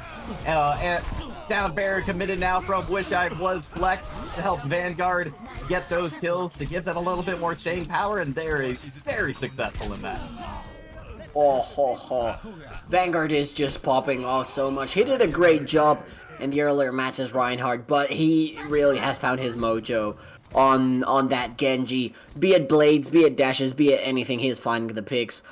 And right now, a minute and 10 seconds, 70 seconds on the clock for Tengu's JJ crew. The only thing they've got going for them, I have to say, is their ultimate economy. They're almost at 6th. There, the Gravitic Flux will be online very shortly, and here they come out. The Diva Bomb into the backline. Lambent is already going to get Zaf. The amplification matrix was out, though. Lots of picks going around. Lambent gets 1, gets 2. The uppercut is good, and I think Friends and Pals have got this in the books. No ultimate aside from the window. The amplification matrix was thrown out, and this is desperation time for Tengu's JJ crew. Frenok is going to drop very low, though, but Afro is caught out by Lambent. This is disastrous for them. Yeah, Joey, gotta be staggered pretty hard right there, and that's gonna make this next hold from Friends and Pals a little bit more difficult, especially now that that Deadeye has been committed. 5 ultimates online for Tengus. The numbers say this is their fight to take right here, but Friends and Pals gonna have that shatter coming on soon. It's gonna Lando first from Lex. An excellent gravitic clutch comes in from Felix Felicis again, and that's gonna be Tengu's JJ crew capping the streak phase at the last possible moment. Wait, don't say they've capped already. Okay, wish I was Flex goes down. Maybe we'll see a contest from Joey. I don't think so. They're waiting for their team to regroup. Yeah, we get the contest, but now just a minute and a half to go. You only have that Meteor Strike from Afro. On the other side, you've almost got Dragon Blade, you've almost got Meteor Strike, you've got Shatter, Bomb is closed, Window is closed, Beat is closed. There's not going to be a Shatter though. Frano goes down, Vanguard commits, the Dragon Blade only gets one before being taken down by Felix Felicis. Lambent in the backline trying to get the Sigma himself. Is he going to be able to find it? No. For the moment, no. Sav trying to keep his whole team alive, but he is isolated from them. And now just a minute to go. The window is there. The shatter is almost there. The amplification matrix is going to be out very shortly, and with Afro taking down Lambent, this is Tango's JG crew opportunity to push, but the fire strike deflects. Sorry, that was beautiful through the window. It deals so much damage, and Zaf is going to go down. The dash as well, combined with the Diva Bomb, it is going to be all the kills going the way of Friends and Pauls. And with 30 seconds to go, I don't know if Tango's JG crew can get something. Maybe Ranach can touch, but he gets taken down. Oh no, this is all going wrong for them. Oh, they crew having a hard time, but they have at least gotten it to third point. That amplification matrix making it a lot harder for them to push up. Shatter is huge from left. Oh my god! They're gonna break this point right open. The charge may have been a little bit foolhardy though, as now they are Reinhardt in the middle of danger. Friends and Pals not being very friendly at the moment to them. Vanguard pushing forward with this blade, able to take Radak out of the fight. And now with no supports left for Tengus, it is all but over. The overtime wick is going to burn away. And with just a couple of members able to touch, that's going to be it. Friends and Pals hold in third point. There we have it. It seemed for a moment, that's why I said it was disheartening. Tengu's JJ crew, they were waiting for the respawners to come in, but because there were only 20 seconds to go and Friends and Pulse were pushing up so much, I thought they were just giving up, and it would have been a very sad way to end it.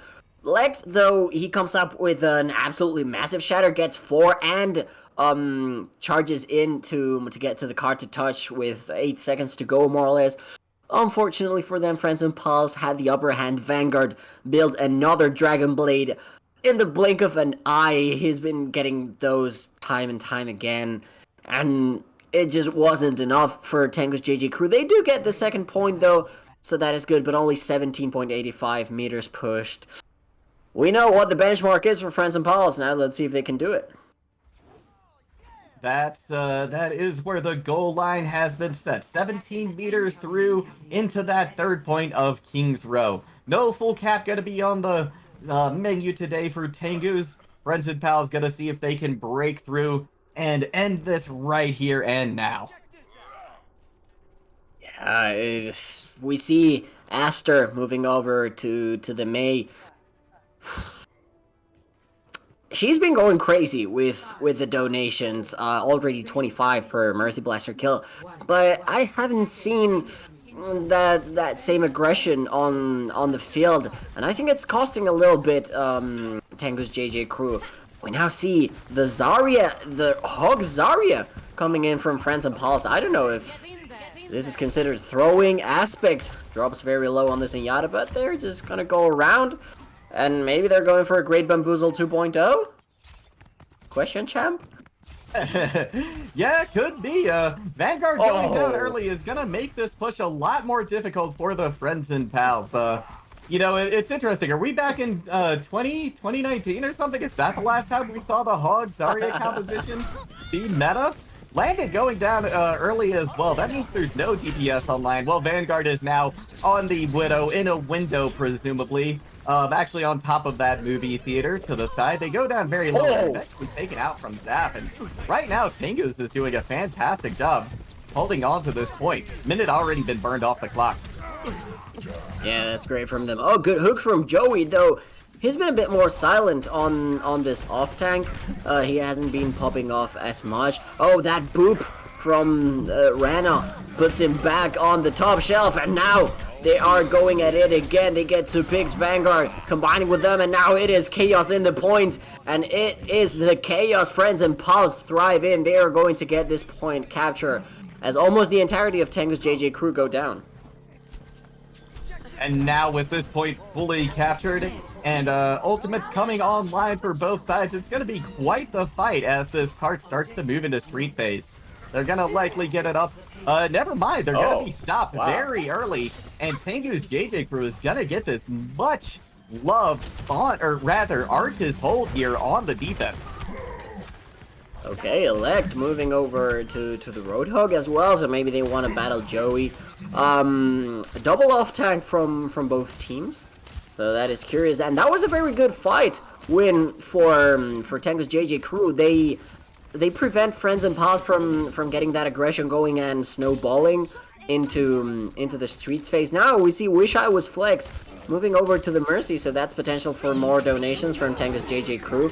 The Transcendence comes out from a spec, though, in response to the Blizzard. It is an ultimate Fiesta right now. Vanguard with the damage boost trying to get one, but it is Afro with the Deadeye who gets the key picks. Felix Felicis drops Vanguard, and it seems like Tengu's JJ crew are getting it done. Franok, though, got a lot of damage going, and the Graviton Surge, sorry, not Gravitic Flux. There is no Sigma on the playing field, but there is a lot of kills for Friends and Pals. It seemed like it was done, but they managed to bring it around with a ton of damage, and now they've got free reign to push. That they do, and pushing they are. They have pushed it. They pushed their team up past the golden box of victory. They like to push so far up, almost into the spawn, but they risk this. Aster and Afro combined for 2, and that is Lambent and Aspect gone, and Franok too. That was so risky, and I don't think it's paying off for them. No, I don't think it is. 3 minutes on the clock for Friends and Pals to just push it a little bit more. There's one person stalling on card. It's going to be Afro, but they're not going to be too long for this, Wilda. Tengu is actually going to be able to stabilize here. Friends and Pals currently regrouping to try and come back into this fight. Yeah, we see Aster here trying to prove her mastery on the arrows. Hanzo is a hero that we haven't seen this series. We saw it before from Friends and Pals, if I'm not mistaken. It was Lambent who... No, it wasn't Lambent who whipped it out. It was Aspect. Who has now switched to DPS. But speaking of Lambent, he is going to detain his counterpart. Afro goes down just 2 points of percentage away from that high noon. So it is going to be a very key ultimate missing. Now the respawn is going to be very far away. Frenok gets another one. The Diva Bomb on top of the card, though. Felix is trying to get the remake, but not even that. Vanguard gets them with the dash. And with that flurry of kills going the way of Friends and Pals, and with this distance having to be pushed in, I think it is going to be the second point. There it is, the second point for Friends and Pals, and now it's only 17 meters that they have to go. The golden box is there, the writing is on the wall. Can they do it with 3.5 minutes to go? That's going to be the tough ask for Tengu's JJ crew to hold on here for the last little bit after it is able to get a pick onto Aspect, but Wish I Was Flex has popped to the Valkyrie now. Oh, we do get a pause coming in, though, so hopefully we don't have somebody... no, it looks like somebody is DCing, unfortunately. Oh, that's unfortunate. Yeah, well, while we get them back into the lobby, though, we can take a look at this fight. It's going to be a really tough hold, I think, here for Tengu's JJ crew. They've got a couple of picks already in favor of the other side, so they're going to have to regroup very quickly to try and mount a defense, but they've got a long way to go before they get to the part where they can hold on. I have to say one thing, though. I saw that kill feed. I saw the Mercy getting a resurrection, and I also saw the Mercy getting a kill, and it was not Millie. You know what that means? That is an extra $1 that Aster is going to be donating. That I have to assume it was a blaster kill. I don't think Mercy can get kills any other way. So that is great. We see more of those goals getting met. It was a bit unfortunate that it was a kill onto Tengu's JJ crew. Of course, they are not rocking the Mercy. It is Friends and Pals who are suffering from a Lambent disconnect, but are also suffering from success. That they are very, very close to that golden box, and they're pushing up to the gates of the enemy spawn. And it feels like it's almost done, doesn't it? We already have them up 1-0, a few meters away from capping. It is first to 2. Can Tengu's crew bring it back? It's going to be close. It's going to be, if they bring it back, it's going to be by a sliver. It's going to be by a hair, because this cart doesn't have to go very far at all into third point. It's an interesting spot where it stopped. You don't typically see the cart stop at that point, so it's not exactly a comfortable position to hold. You know, the cart didn't even get past that first corner. If it had gotten past that first corner, I feel like the defense would be in a much better position right here. But now, in order to defend that cart, they're going to have to push past that one corner that's going to allow, or that would allow them to play much more defensively. Yeah, definitely. The thing from the side of Tango's JJ crew, we've seen them have those very big team wipes, but they require a lot of ultimates to do it, and they rarely do so just out of pure mechanics, pure aim. It has been friends and pals having the upper hand in that sense, and with how far they're being pushed, the good thing they have is I think no one is pushing the cart at the moment, and the respawns are going to be faster for them. So if they manage to get those respawns going, cycling through, they will probably be able to get some sort of team wipe at some point. We're going to be going back into the game. We got the okay from both teams. I don't see Lambent on Friends and Pals. Oh, there. Oh?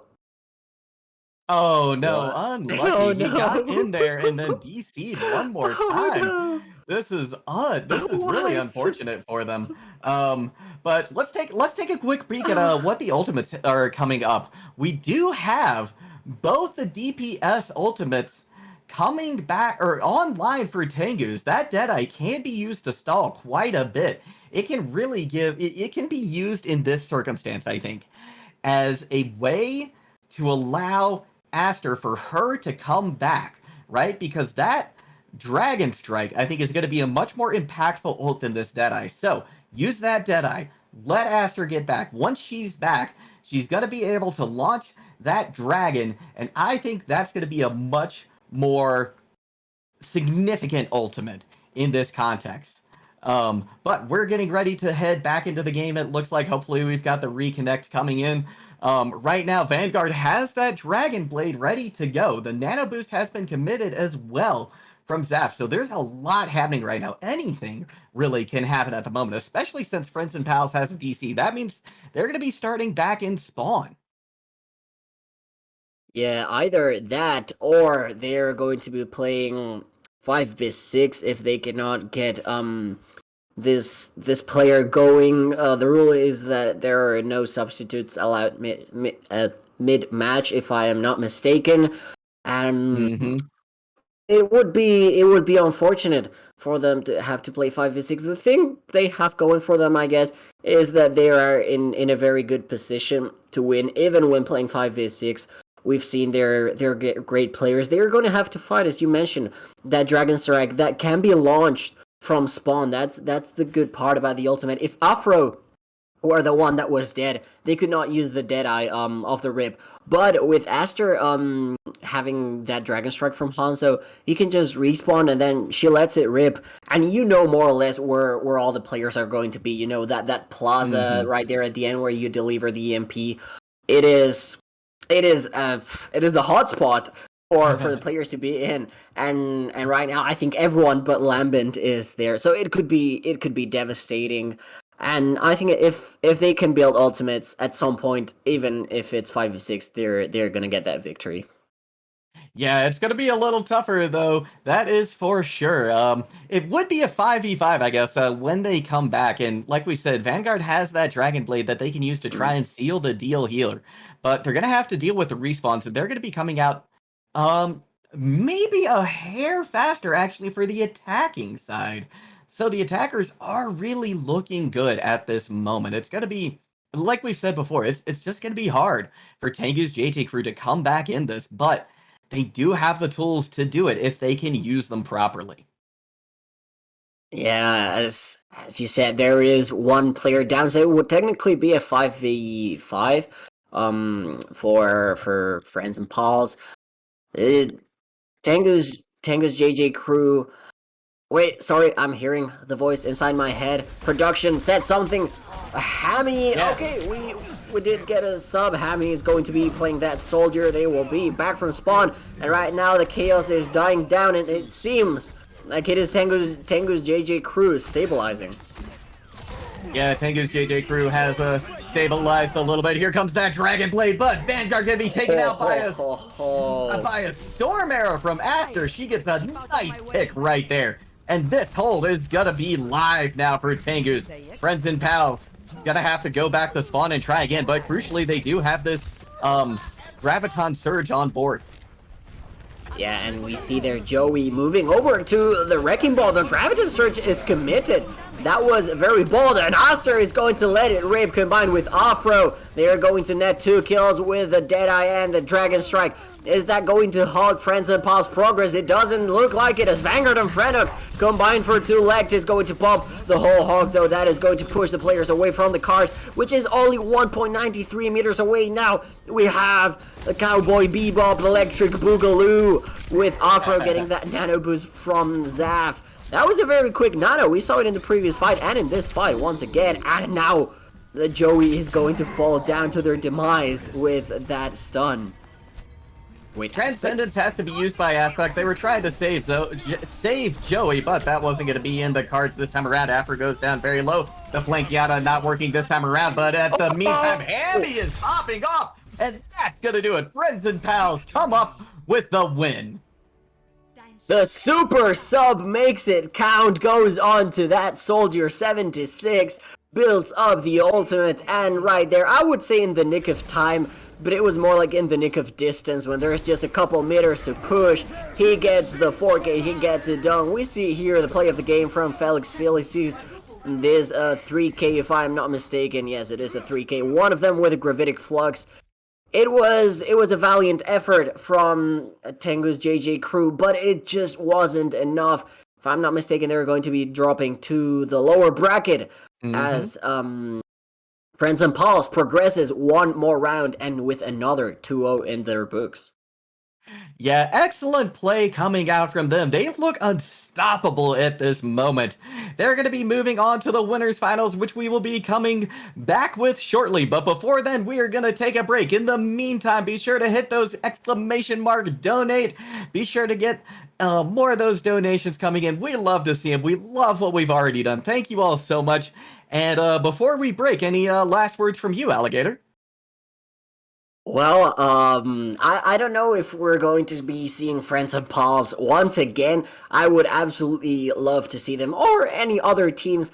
They have been providing great entertainment. I have loved to cast them, but I am loving even more being here helping in this tournament. Oh my god, I just heard myself through my audio. Am I going crazy? Are there voices inside my head? Take it to a break, please. Please, they're taking me. All right, well, while we retrieve Alligator and take care of a couple things on the production side, take a short break, go get some water, use the restroom, whatever you all need to do. But come back here shortly for the winners finals, which will happen very soon. See you in a few minutes.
Thank you, thank you. It didn't really grapple where I wanted it to, as you saw, it went to the far ledge and not the statue. It really looked like you just swung around the statue. Thank you, thank you. I'm Oh, Kothar missed! Whoa. I was on Kothman your is head. almost on top of Kothar, what is That's advanced happening? strats. There we go. Oh, Kothar gets it! Oh, that was... I don't know how to describe that. Exactly 10 seconds until the capture area is unlocked now. They know where each other are. They're seeing through the wall. I'm retiring after that Oh. shot. That was a beautiful shot. I didn't even... The driver's seat for Friends and Pals. Yeah, Friends and Pals doing their best to try and regroup. Oh! Joey gets a 3-man Joey! kill, Oh, 4-man kill on fuck a it! period D. This is They're a shortly halfway through to Death Blossom, Window, and Beat, and Shatter builds up so fast. They're just gonna... Even if they lose this fight... Oh, the Blizzard Joey with the Ethan! eat. That is huge! That is Ball absolutely... comes out. We're going to be seeing the Ribbon Flex lifting 2. It is both of the supports. This is got this tragic there for it Friends and is. Pals with both of the supports go down. May doing the best they can to stay alive, but unfortunately Snow is going to pick off Vanguard. Layman is going to die to the side of Bingo. And unfortunately, And if they keep pushing this card, they're going to get in. Now an amplification matrix of their own from Jam, but it is a kill from Aspect. Now Vanguard throws himself off the map, and he got 2 with him. That's both tanks gone. And huge plays. Flex double kill onto both the supports. I mean, just look at that. Yeah, that one was amazing, especially because it was such a strategic play. I wanted to talk about, but then that super... Friends and Pals could start to move onto point and capture an excellent shot there from Joey on the Sigma to finish off after. I don't know if we can get a replay on that, but it was... Wait, Afro, we see switching off to the Doomfist that is working so well for Lambent. Maybe that extra aggression will be what they need, but the Shatter is absolutely massive. Wow. And again, Vanguard with the Dragon Blade. It doesn't need a nano. It's coming out. Someone stop it! That's it, And now Tempest, what is it? Used by Aspect, they were trying to save Joey, but that wasn't going to be in the cards this time around. Afro goes down very low. The flank Yada not working this time around, but at the meantime, Hammy is popping off.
Hello, everybody, and welcome back to the action. If you are just joining us, where have you been? But more importantly, we are getting ready to stream the last match of the evening.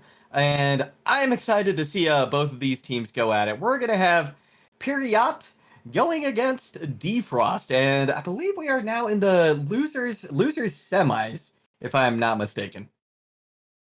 That is correct. We are in the loser semifinals. We have, as you said, Defrost, whom we haven't seen today, at least not here in the main channel, against Period T or Period. I don't know how you pronounce that, but we have seen them. They were our very first match against Friends and Pals.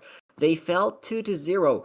But they were really convincing in their first round of Nepal. That was the very first control point. And in the third one as well, they took it to 99. They did suffer a comeback. And then they just couldn't recover going into Eichenwald into the second map. But they're looking good. On the other side, from Defrost, I have never seen them. I can't tell you anything. I'm sorry. No, that's just fine. We're going to get to know them very well very soon, as our first map is going to be Lijiang Tower, and this to me is the most classic of the control maps. Absolutely. It is one of the best, the cream of the crop we have out here. Top 3 best control maps for me, not gonna lie. Alongside Ilios and Oasis, with the respect of Busan, maybe. I don't know. It's tied. It's tied. We're gonna have to see these two teams go at each other. I think the team names are switched in the broadcast production. Can we get that looked at? Because I know Snow, Poke, Newbie Alert, Interstellar, Burb, and Bingo have been there before, but they were under the Period T name. So I don't know. We'll get that sorted out, I'm sure, in short order. Yeah. But this is looking pretty typical so far. If these teams roll out on what they're hovering over in spawn, it's going to be a very classic matchup. Both teams looking to TP to point. Capture the objective. Yep, and we'll look at the compositions. They're pretty similar, aside from Megawatts on Bap and Bingo on Ana. They're pretty. Oh my god, what was that stun? Yes, big stun comes in first. We've got the car wash, as it were, set up on point. Pokane getting out those turrets very early on, and it's gonna be, it's gonna be Defrost coming away with at least the point control first. We've got a trade coming in from either side, but look at that ult percentage already for Newbie Alert. She may have gone down early on, but my gosh, she built up a lot of ult charge, and Period T now or rather Defrost now looking to come back in this. Yeah, look at that. The farthest they've gotten in terms of ultimates is the supports, although the High Noon is closed there, but the Nano Boost is already there from Bingo. Newbie Alert comes out, she's got the Shatter ready to go, but she's not even gonna need it, as the rest of her team has cleaned things up quite effectively. And Period coming away once again with a nice hold. Yeah, and they only needed to use that Nano Boost. They get a couple of kills, they get an early kill in the fight, and that's really all they need right now. It's the ultimates piling up though for Defrost. You see their Expert almost has her wall. Keandre has a High Noon. The Application Matrix already out, and it's a flurry of ultimates right here. And it is. We've got Shatter coming in from Newbie Alert, and it is massive. Lays down 4 members of Defrost, and they're going to have to go back to spawn to start defrosting after that heat on point. But the point has flipped over. Burb uses the sound barrier now, and with that, we've got a couple more heals coming in for Period. Yeah, we see there Hatcher. Oh, he does go down to Burb.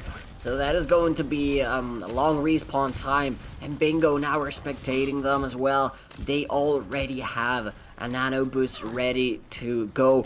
To boot up that Reinhardt, we see the Shatter has already been used in the previous fight, only at 10%. Newbie Alert, she's going to be wanting to build that, and what's better with the Nano. Oh, and look at that, Bingo is behind them.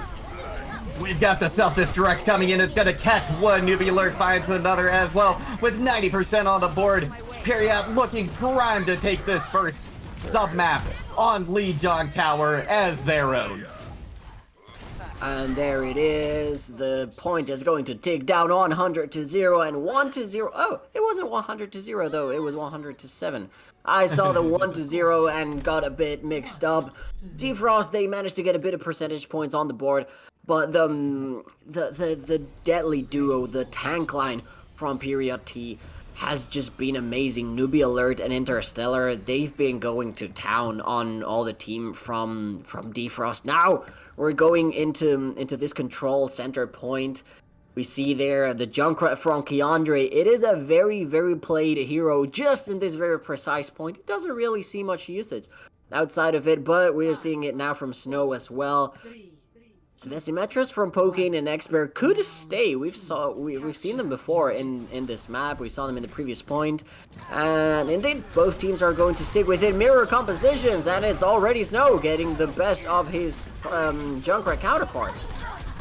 Comes in with another concussive blast kill, and that's going to be Peridot taking this first capture once again. And looking unstoppable right now. I mean, they have just been plowing through Defrost. How many did Snow get in that fight? It must have been, I don't know, at least a 4K, if not a 5K. And it's written in the stars, isn't it? Defrost are trying to defrost themselves, but the Snow is too cold. And he's just making it too hard. And the Shatter now, oh, it's gonna get blocked. Excellent block coming in there from Wrecking Ball. Curiously on the Reinhardt at the moment. Snow gets another kill, and they have just been on fire this map, despite their name.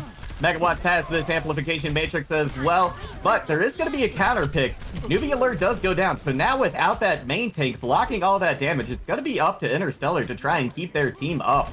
But the kills were so heavily in their favor that Newbie Alert may even get back before it matters. It's just so good from Period T. They're playing nigh on perfect Overwatch. Look at that, they have 4 ultimates, almost 5. They're just gonna let it rip right now, and it's almost disaster for Defrost. They managed to survive though. Amplification matrices out for both teams right now. A lot of extra damage and healing going through those windows. They do expire though, as does that photon barrier. For looking for an environmental kill here, maybe trying to duel their Lucio counterpart, their doppelganger as it were. They do have the sand barrier online though, so they don't want to get too greedy and let that go to waste.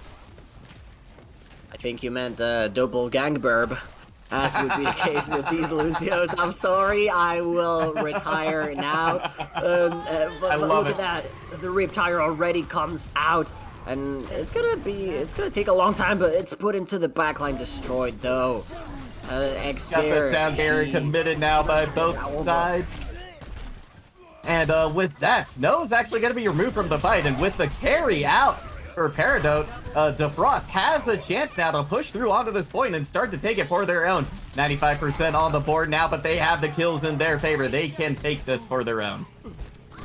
Yeah, that was good from Defrost. Finally, it was able to get it done, and it's a bit of the same story that we're seeing here in the caster booth. I got a bit too excited with Snow's Riptire, but you had to take it away, as did Defrost, who are now getting their first percentage points. And if they can hunker down well here, they could pose a serious problem to Period T. They have a lot of ultimates in their favor, though. That they do, and with the amplification matrix out now, it's going to be Defrost holding on a little bit longer. And look at that Riptire coming out from Keandre, catches 2. That push is done for Peridot. Yeah, it is curious to see. The team is registered as Period T, which doesn't really make sense. The T is there. Peridot, though, makes a lot of sense. So I don't know where the typo is. I guess we'll just stick with Peridot, since it's what we're being given. And stick with the teleporter are going to be doing. That was fast. The TP does come out. Oh, the Shatter as well, but it's not going to find any value. Interstellar gets a pick, though, with their self-destruct. Pokane now on the prowl, finds another. And with this, Defrost is looking a little bit rough. Peridot coming in with a vengeance right now. They've taken it back under their control. The overtime wick is taking over. That's going to do it. Peridot comes out with the first win on Lijiang Tower. Okay, the game says it's period T, so Yeah, it's uh, spelled differently a couple different places. I don't know. Yeah, you got it there. Visible confusion, as it were. Yeah. We see here, Wrecking Ball getting play of the game for Defrost. That was a big shatter. This was the push in which they finally managed to get those first points. We see there the percentage is 90, I think, to 0. They finally managed to get that capture going, but in the end, it just wasn't enough. It is going to be period T, or Peridot, getting the first map win on Lijiang. Yeah, now backs are against the wall. They have to come back in this if they're hoping to stay in this. Defrost looking a little rough there. But you know, the control point maps, right? They're so much different from the other ones that really anything could happen in this next one. I mean, Peridot looked dominant there, but I'm not sure if that's going to be the case on our escort or hybrid map because it plays very, very differently. Control much more like a death match. Yeah, definitely, and especially, you know, we mentioned it earlier with how different the 3 points are. It's just like a map within a map, which leads up to so many original compositions and great Overwatch in general. I love how you assume that we were moving into hybrid or escort. We could technically move into 2CP. We haven't seen it, but the chance is there. I'm just saying. Yeah, that is a good point. That is fair. I am maybe making a bit of an assumption there, but we'll see it. We'll see if it pans out. We'll see. Yeah, these teams have quite a number of options to choose from, and we could in fact be going to that much spoken of, shall we say, map type of 2CP. But reminder, this is a fundraiser for a community for a better ABK. We've got workers striking right now, and these donations are going to help fund these strike efforts for Activision Blizzard. We love this game. We love the people who work on it. We're just not a huge fan of the people who are making life very difficult and a lot less pleasant for a lot of people in Activision Blizzard. So if you want to stand with the employees who have been hurt and traumatized by this awful thing, then please donate here. Tune in, watch. We've got $833 in donations already. We've even had teams like Tengu's JJ Crew getting in on the donation action as well. So thank you so much to the entire community. I mean, this is fantastic already. Just a tremendous amount has been raised so far. And we've still got lots more Overwatch and lots more action coming today and tomorrow. Yeah, absolutely. If you want to learn more about the situation at Activision Blizzard King, exclamation mark ABK in chat. If you want to learn more about donations, exclamation point donate. We are so thankful for everyone that is donating. Sometimes around here in the stream, I don't know if there is really a frequency with how we do it, but we show the latest donations, the highest donations of the day, of the entirety of the tournament. And it's just amazing to see the amount of money that has been raised. For now, we're going to be going to Rialto, so Escort, you were right, my friend, Jungle God. I mean, it was very unlikely that we would see an assault map. Indeed, we don't. So, into Rialto Would have been we an go. assault on the senses, as it were. Fair enough. Well, we've got Peridot or Period. We have the correction now. It is Period. So we're gonna say it that way from now on. So Period There it is. coming out on the defense. Newbie alert! She's gone over to the Orisa this time, so we're gonna have a little pulled pork happening. So I hope you are hungry. I had never heard of Orisa hog referred of as pulled pork. It makes all the sense in the world, but I just never heard it. It caught me by surprise. It is a good name for it. We've seen Newbie Alert play that Orisa before. She tried to whip it out against Friends and Pals. It just wasn't quite effective, but she demonstrated her prowess, and it is a very good map for Orisa here in Rialto, both in offense and defense. You've got those halts that can bring people off the map. The Roadhog hook is also good for that. And the shield provides very good defense, so I think very solid tank line for both teams, I think. I saw it was a mirror, I'm not entirely sure. Yeah, it could be, and that would be very interesting because you rarely see Orisa on the attack, and typically when you do, if you see her, you'll see her paired with a Sigma instead. But Period looking pretty standard here, except for maybe the Roadhog, but the Hog is so great, especially on this first point. And look at that, the double sniper from Xbear and Keandre. Let's see if she'll stay on the Widowmaker for longer, or if she'll just try to get a pick and then switch. But look at that, Period are very, very far back. Now we're going to be going into our first engagement with no one absolutely pushing the card, and Keandre already gets the first one. Yeah, that is a huge pick coming in for Defrost. Without those orbs, without that Discord orb, it's gonna be a lot less damage coming in.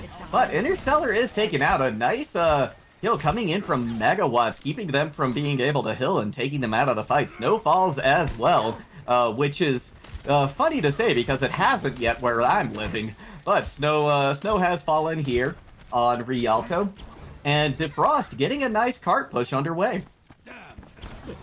It's Defrost versus Snow, and right now it's Defrost getting the upper hand. Pokane trying to poke around the backline, trying to find anything as Tracer, as the rest of his team groups up. We see there, Newbie Alert trying to get something going with your Orisa. That charger is absolutely massive, and Snow switching back to the Widowmaker. Gets Megawatts, that is going to stall the push from Defrost. Yeah, this is going to be I love seeing a good Widow duel here, and I imagine we are in for a treat. Xbear, now that she's gone over to it, already finding some value, but Burb takes Wrecking Ball out of the fight, and without their main tank, that's going to be a lot harder to push forward.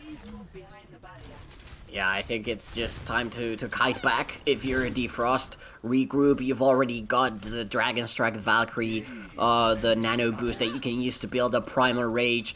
Infrasights is going to be online very, very soon. On the other side, you see Pulse Bomb almost there, Supercharger almost there, Amplification Matrix and Transcendence already there. So it's going to be an ult fiesta, as we've been saying time and time again. It's going to be a battle of the ults, if you will, and the Pulse Bomb gets eaten big from ISOXO. And now we've got a Primal Rage happening in the back line. Xbear, or rather Snow, has been taken out of the fight. Keandre coming in with a tremendous Dragon Strike, and with that, Defrost is going to warm this cart up again and get it moving. Yeah, exactly. Now it's just time to get Pokane and Snow, those pesky characters. Okay, Mercy Blaster is out. Could we see another donation? Not going to happen for the moment. We know JJ Screw, they have that donation going, but we already hear an Amplification Matrix going out there. That's very early. Yeah, but they need to stop this cart from pushing forward any further. Amplification Matrix expires, but not before Keandre is taken out by Bingo, and Snow gets a nice headshot as well. Taken out Xbear. She is gonna get res though, so that Widowmaker threat is gone again. Snow just on fire right now. We had the staff and casters and everything Widow 1v1 earlier. Now we're having the Widow 1v1 in the match. It seems like Snow is getting a bit more value out of there, taken down by Keandre at the moment, so maybe that's the numbers advantage for Defrost. But Bingo takes down Xbear. She's going to go back to spawn.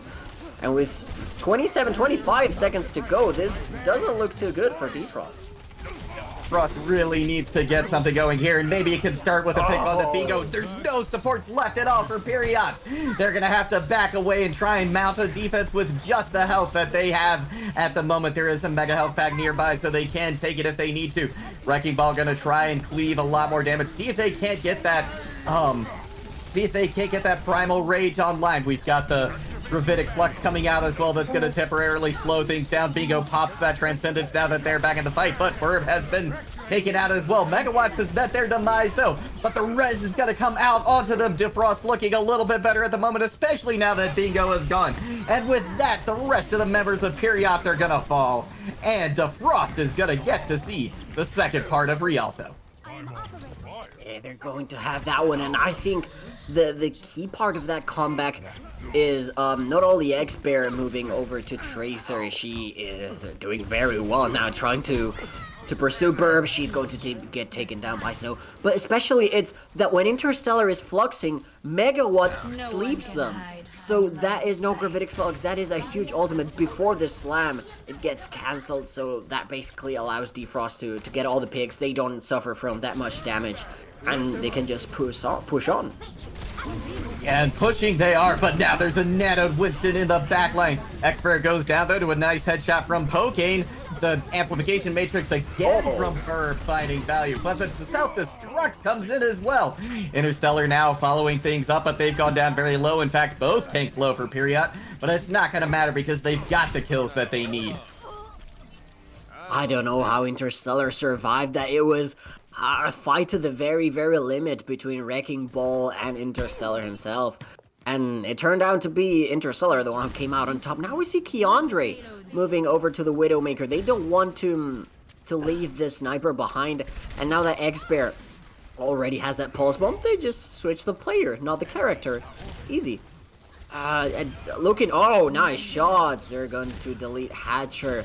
That is one less player for Defrost. They weren't too close to their ultimate, so that's not going to deny them of much. They have the Primal Rage and the Pulse Bomb that we mentioned, and they're just going to kite back a little bit. Yeah, they're going to kite back for just a moment. They need to wait for their other healer to get there. Hatcher swapping over to the Mercy now, or rather, Bingo, sorry.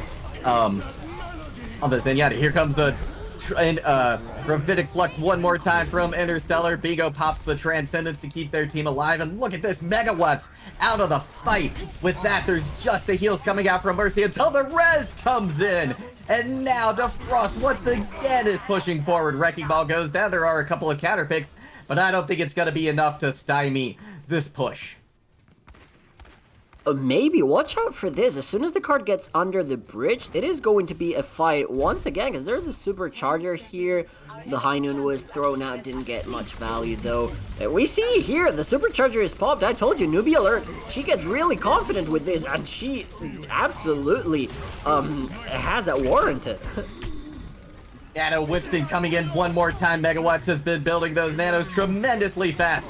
Overtime Wick has started burning, and the picks are now coming in from each side. Pokane has the Deadeye. Can they find some value with it? Interstellar, though, gets a nice pick on the Keandre. And now Period is looking primed to hold here. Defrost is going to be stopped in the middle of Rialto. Oh, look at that, big with a couple of headshots, a 4K, I think, or a 3K in that fight. That was very nice to close it out. And we saw in the kill feed, there was another Mercy kill.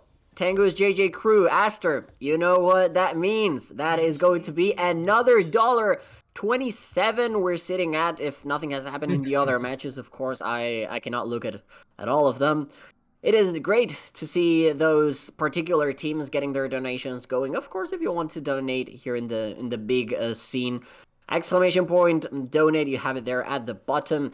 And maybe someone could donate some card progress to Defrost, because they managed to get something going. They were almost there in the second point, but they couldn't close it out. And that might come back to bite them later on. Yeah, this is Defrost has their backs against the wall. This is their do or die time. They have to come up with a tremendous hold now on defense. They're going to be running out on the Wrecking Ball, which I love to see. Sigma as well. The backline going to be very light, but it works very well for this kind of composition. Wrecking Ball on the Wrecking Ball. It's over. Just close the stream. It's the prophecy has been fulfilled. It's the destruction of worlds coming right now. Nothing can stop them. At least that's what Defrost are going to be hoping. Maybe the compositional change will be what they need. Period T. If it's not broken, why fix it? We're gonna see Defrost now setting up in a very similar place to Period on their attack. We've got the pulled port coming out on the attack this time as well.